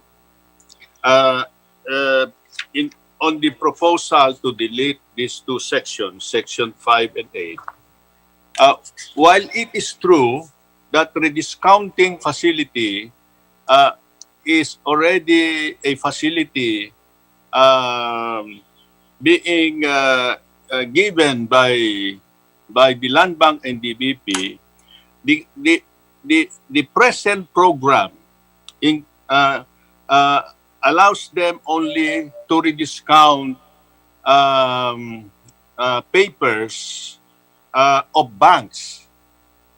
It does not allow other BSP supervised or BSFIs, supervised financial institutions such as pawn shop, etc. And also, without this guide, there is no facility that allows a small business corporation to rediscount with the Land Bank and DBP. In like manner, there is no facility for the DA-supervised ACPC programs. So, pag tinanggal po natin yung 5 and ang mangyayari po, hindi makakasama yung karamihan na yon. At yun po ay mapupunta lang doon sa mga bangko. So, while it is true that it is an existing program, it is for the banks only. So, maraming salamat po, gentle lady, Mr. Speaker. Salamat po sa inyong paliwanag, Mr. Speaker, Mr. Sponsor. Does this mean that you will decide in a similar way for the following proposed amendment, Mr. Speaker, Mr. Sponsor? On page 3, remove the entire section 8 from lines 25 to 31. Alin po ang pinadidelete? This would be a similar provision, Mr. Speaker, Mr. Sponsor, but this time referring to the Land Bank of the Philippines. Honorable Kua, please. This is section 8. May I know what is the proposed amendment? This The is- language of the proposed amendment? Mr. Speaker, Mr. Sponsor, this is very similar to the first amendment that I had proposed to remove the entire section pertaining to rediscounting programs, but this time referring to the Land Bank of the Philippines. Again, Mr. Speaker, unfortunately, the committee cannot accept for the same reasons. Thank you, Mr. Speaker, Mr. Sponsor. May I proceed to my next proposed amendment? This time, this pertains to allowing DBP and Land Bank to serve as senior creditors of investee companies. So on page 4, section 10, on the powers of the investment vehicle, subsection C, line 52, after the word Land Bank, insert a period and add the sentence, DBP and Land Bank may also serve as senior creditors to SICs and offer further assistance through the provision of loans. And so, Mr. Speaker, Mr. Sponsor, the subsection shall now read, paragraph C, such investment shall be in the form of, number 1, limited equity participation by subscription or acquisition of shares.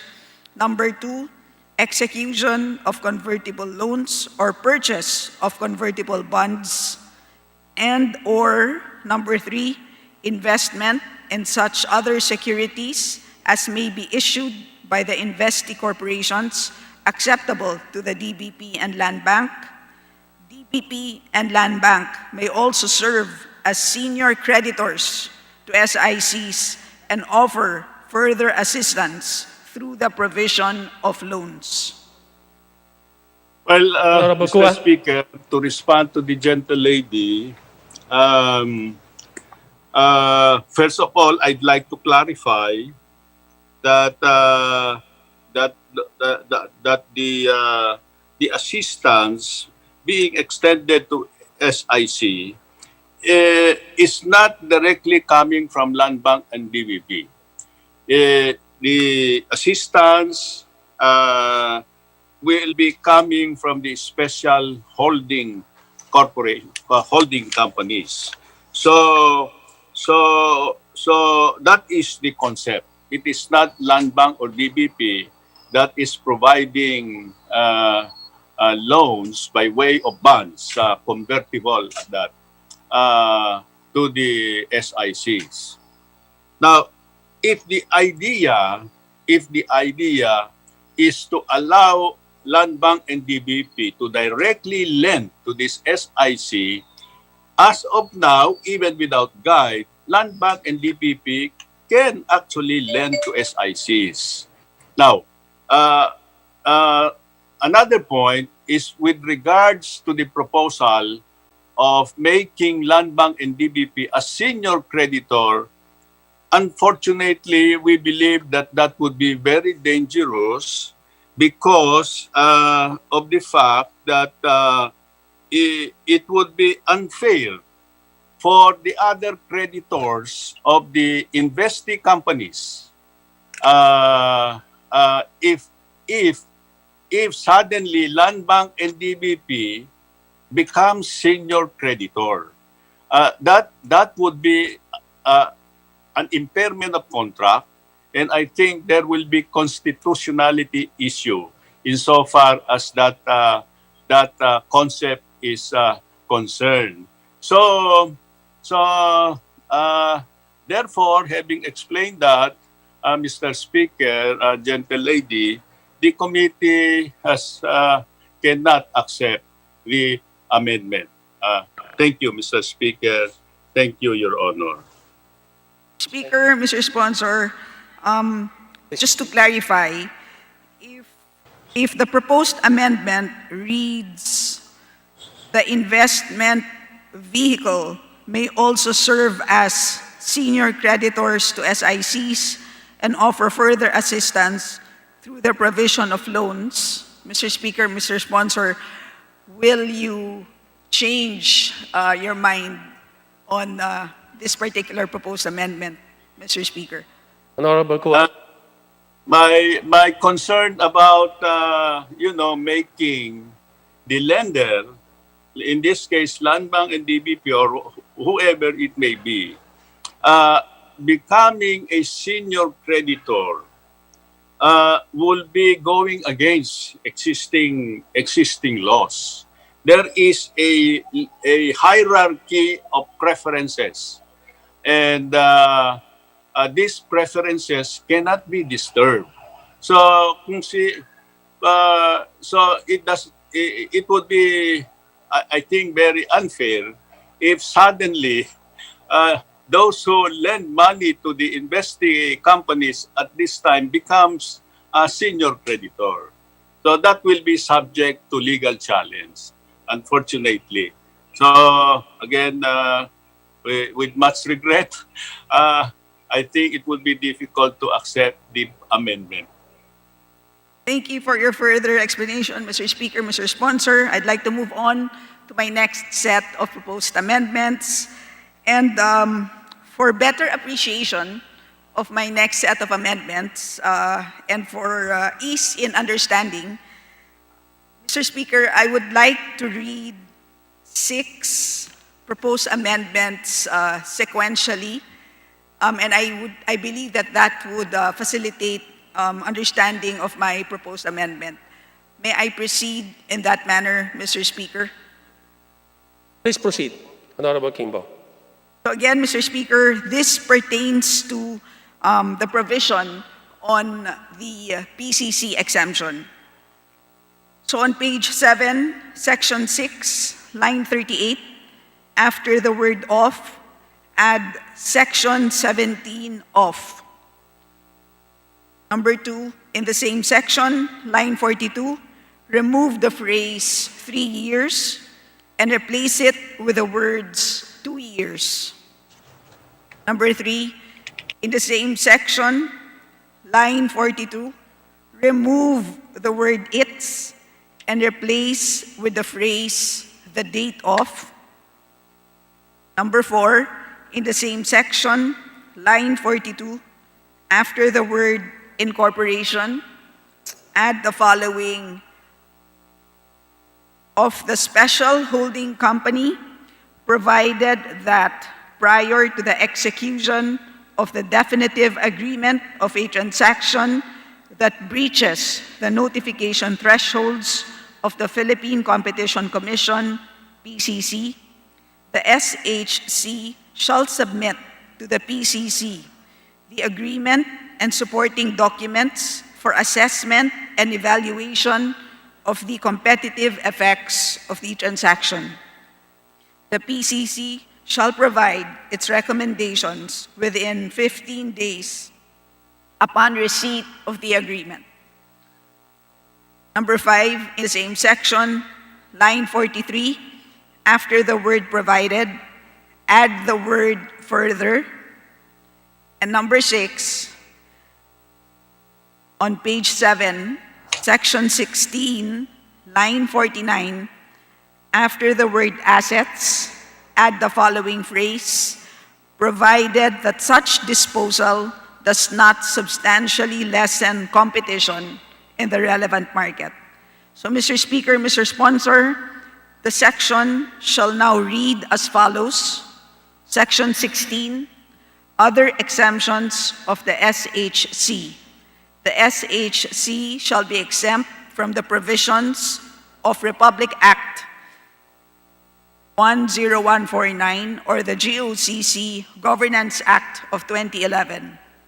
Further, transactions by the SHC shall be exempt from the provisions of Section 17 of Republic Act Number 10667 or the Philippine Competition Act for a period of 2 years from the date of incorporation of the special holding company, provided that prior to the execution of the definitive agreement of a transaction that breaches the notification thresholds of the Philippine Competition Commission, PCC, the SHC shall submit to the PCC the agreement and supporting documents for assessment and evaluation of the competitive effects of the transaction. The PCC shall provide its recommendations within 15 days upon receipt of the agreement, provided further that this exemption shall only apply to acquisitions of assets of an investee company by the SHC pursuant to its powers under this Act. Any provision of law to the contrary notwithstanding the disposal of assets of an investee company by the SHC pursuant to their mandate and functions, as well as the disposal of shares, assets, or investments by Land Bank or DBP, or both in the SHC, shall be exempt from the provisions of laws and regulations on government disposal of assets, provided that such disposal does not substantially lessen competition in the relevant market. Mr. Speaker. What's the sponsor committee says? Honorable Kua. Mr. Speaker, Your Honor, I've been listening very intently to the proposed amendment, and I have, in fact, read the letter of the gentle lady on her proposal, I mean. But at the outset, I would like to emphasize the basic principle and the basic idea that we considered in the crafting of the bill. The reason why the committee is proposing for exemption of the transaction from the coverage of the PCA is because of the need for expediency. We are in a crisis situation. We are in a pandemic. The special holding company in its assistance and rehabilitation program should be able to act with dispatch. It should be able to provide the necessary support either by way of equity or by way of long-term fund to the failing company affected by the COVID pandemic. We need to act fast. And if every transaction has to go through the process of evaluation by the PCA, by the PCC, then that will eat up a lot of precious time in rehabilitating these investee companies. I would like to emphasize that basic concept in this exercise. So, kaya po na nilimit lang po natin yung period of exemption over 3 years. Because sa study ng mga experts, kinakailangan po natin 3 taon. 3 taon, hindi 1 taon, hindi 2 taon, kundi 3 taon para nang sa ganon ay makabangon yung ating investee company.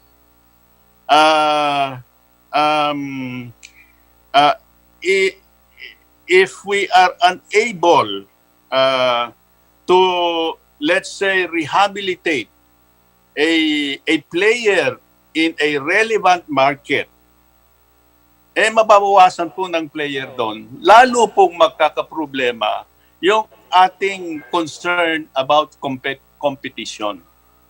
So kaya po ang punto natin is aanin mo pa ang damo kung patay na ang kabayo. So yun po ang guiding concept kung bakit hindi tayo po makapayag na from 3 years gagawin po nating 1 year.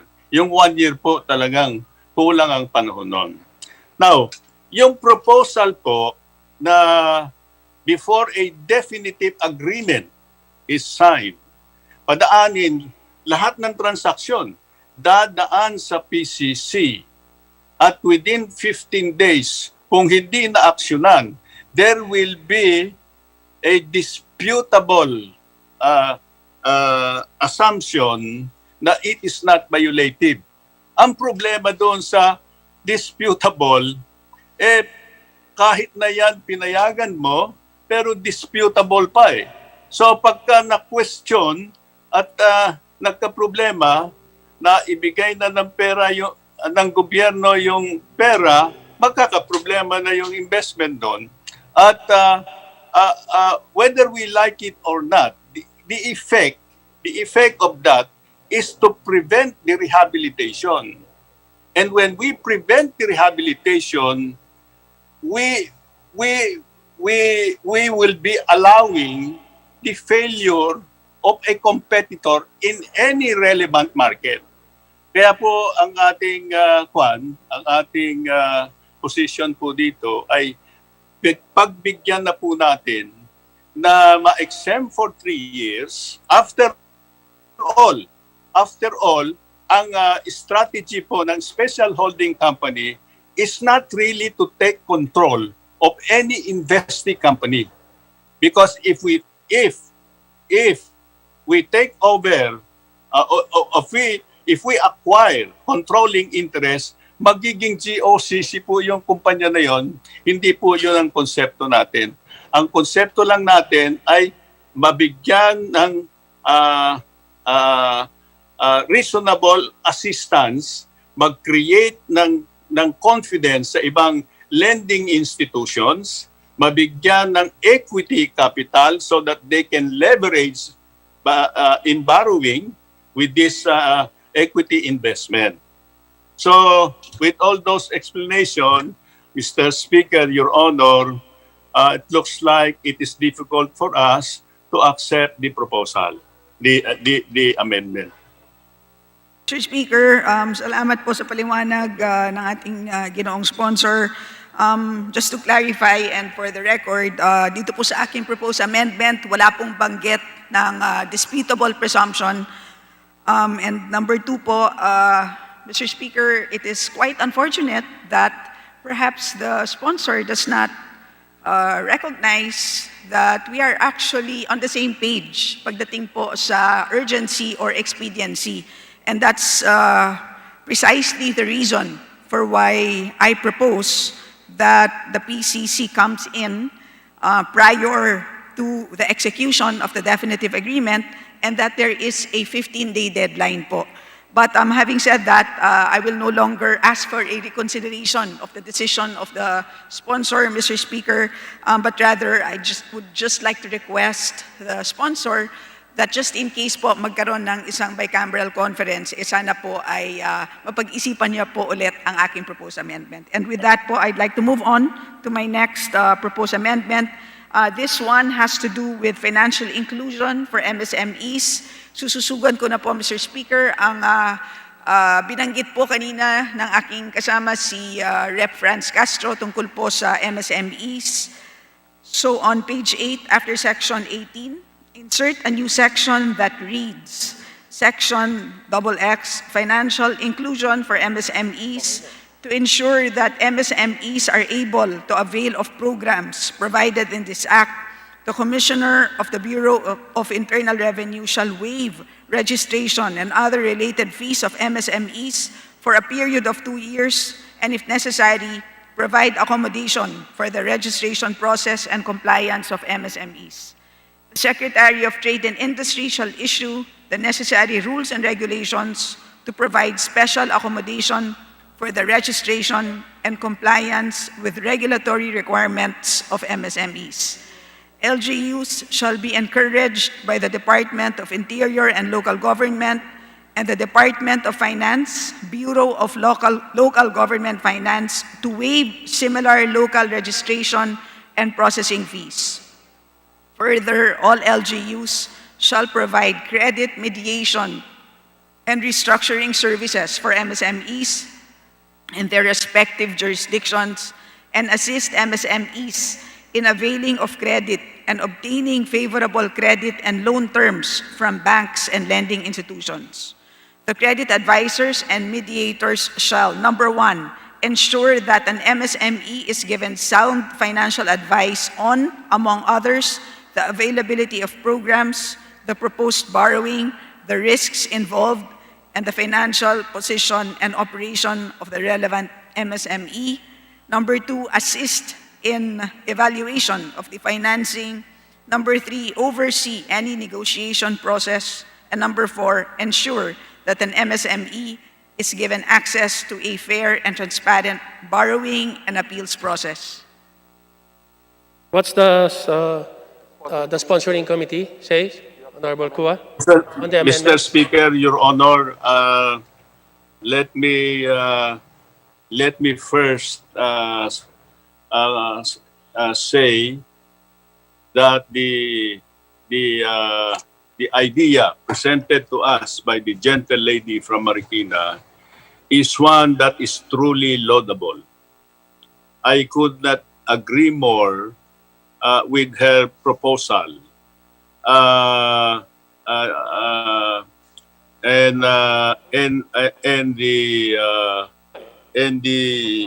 the concept of the local government unit will also participate in supporting the MSMEs. Truly, the ideas are very, very good. Except that my problem is that the essence of the bill, which is reflected in its title, is the empowerment of GFIs, government financial institutions. I am worried about this suggestion, big question for not being germane, truly germane to the spirit of the bill. So, yun po ang concern ko. That's number one. The second one is that the proposal speaks of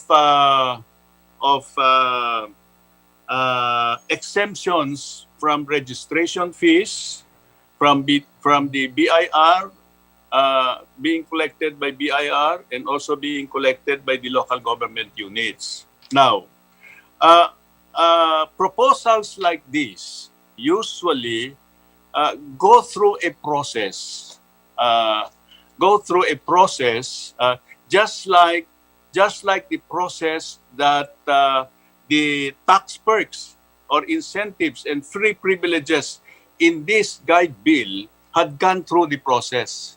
We have invited the OH, the BIR, to calculate and see if the impact is okay with them.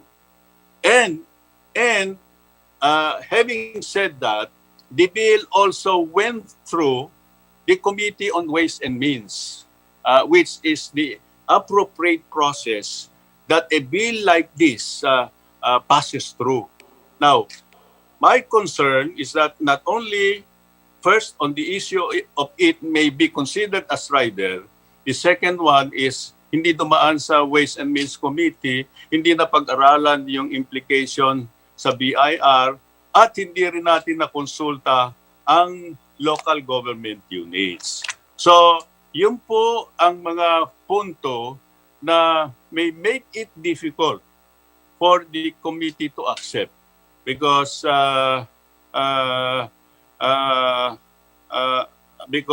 those concerns may be raised eventually.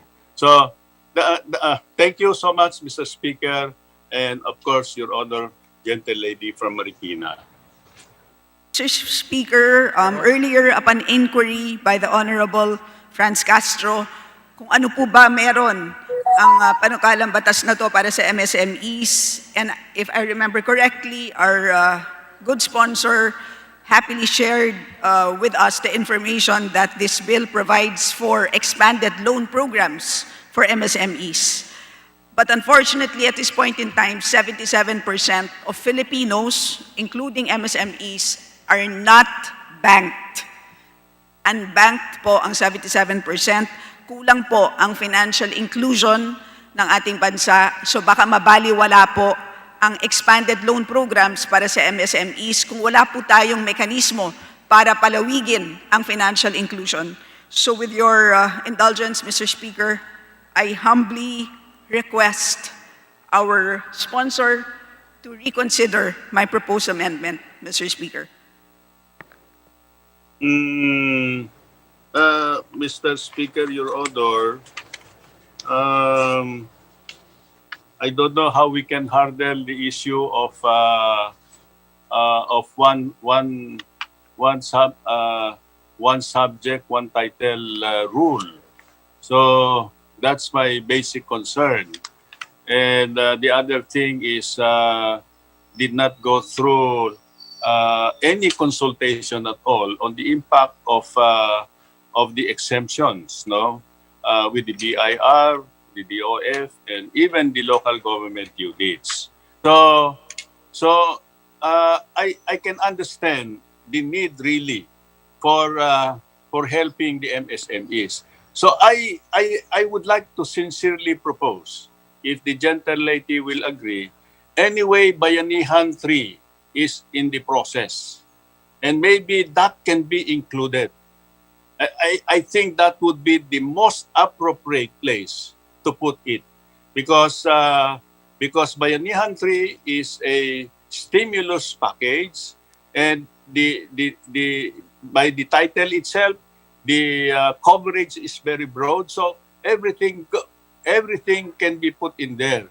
So, yun po sana ang aking suggestion para hindi po magka-problema, magkaroon ng legal impediment itong ating bill. Mr. Speaker, that was my last proposal. Muli, nagpapasalamat po ako sa inyo, pati na rin po sa ating sponsor for your patience.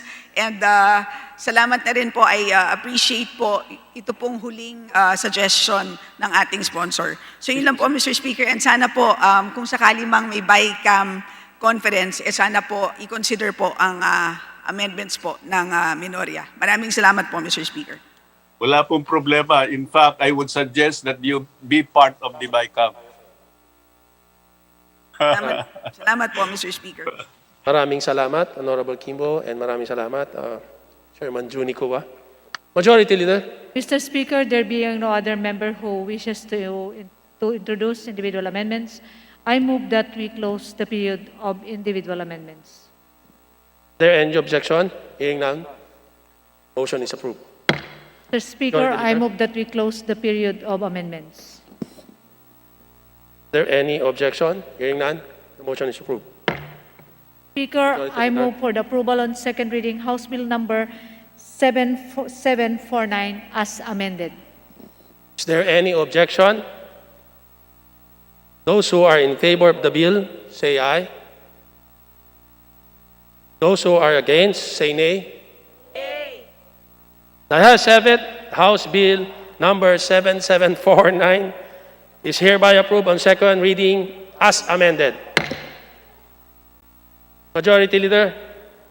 Mr. Speaker, I move to recognize the Honorable Irene Saulog of Kalinga Party List for her manifestation. So move, Mr. Speaker. Representative Saulug, you are recognized. Thank you, Mr. Speaker.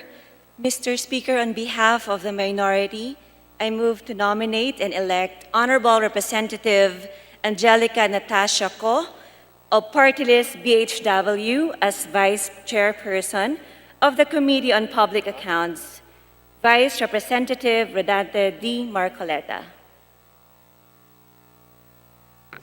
Is there any objection? The chair is none. The said member is elected. Majority Leader. Mr. Speaker, on the part of the majority, I move to nominate and elect Representative Alan Benedict S. Reyes as Vice Chairperson of the Committee on Metro Manila Development, Vice Rep. Eric M. Martinez. So move, Mr. Speaker. Is there any objection? Hearing none, the following members are hereby appointed, elected. Mr. Speaker, on the part of the majority, I move to nominate and elect the Honorable John Marvin Yul Servo Nieto as Deputy Majority Leader, Vice Rep. Camille A. Villar, and Representative Angelo Marcos Barba as Assistant Majority Leader, Vice Rep. John Marvin Yul Servo Nieto, and Representative Faustino Michael Carlos T.D. III as Chairperson of the Committee on Youth and Sports Development, Vice Rep. John Marvin Yul Servo Nieto. So move, Mr. Speaker. Is there any objection? The chair is none. The following members are hereby elected. Majority Leader. Mr. Speaker, I move for the adoption of House Resolution Number 1470, and please direct the Secretary General to read the title of the House Resolution. The Secretary General is directed to read the title of the resolution. House Resolution 1470, resolution expressing the profound condolences of the House of Representatives on the demise of Amelia La Peña Bonifacio, National Artist of the Philippines for Theater.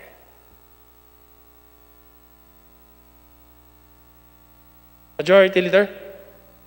Speaker, I move that we adopt House Resolution Number 1470. Is there any objection?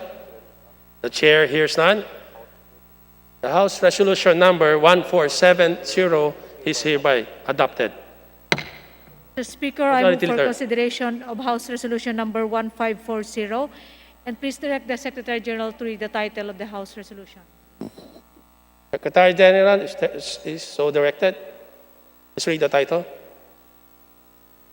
House Resolution 1540, resolution expressing the profound condolences of the House of Representatives to the family of Fu Yabing Masalon Dulo, Master Mabaltabi Weaver, and 2016 Gawad sa Manlilikha sa Bayan Awardee. In consolidation with House Resolution Numbers 1530 and 1534. Majority Leader. Mr. Speaker, I move for the adoption of House Resolution Number 1540 in consolidation with House Resolution Numbers 1530 and 1534. Is there any objection? The chair hears none. House Resolution 1540 in consolidation with House Resolution Number 1530 and 1534 is hereby adopted. Majority Leader. Mr. Speaker, I move to suspend session until 3 p.m. of February 8, Monday. So move, Mr. Speaker.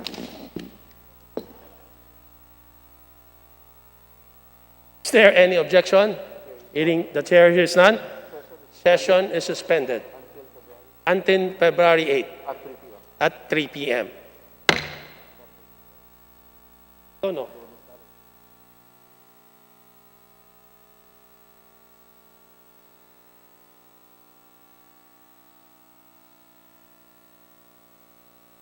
Magputo.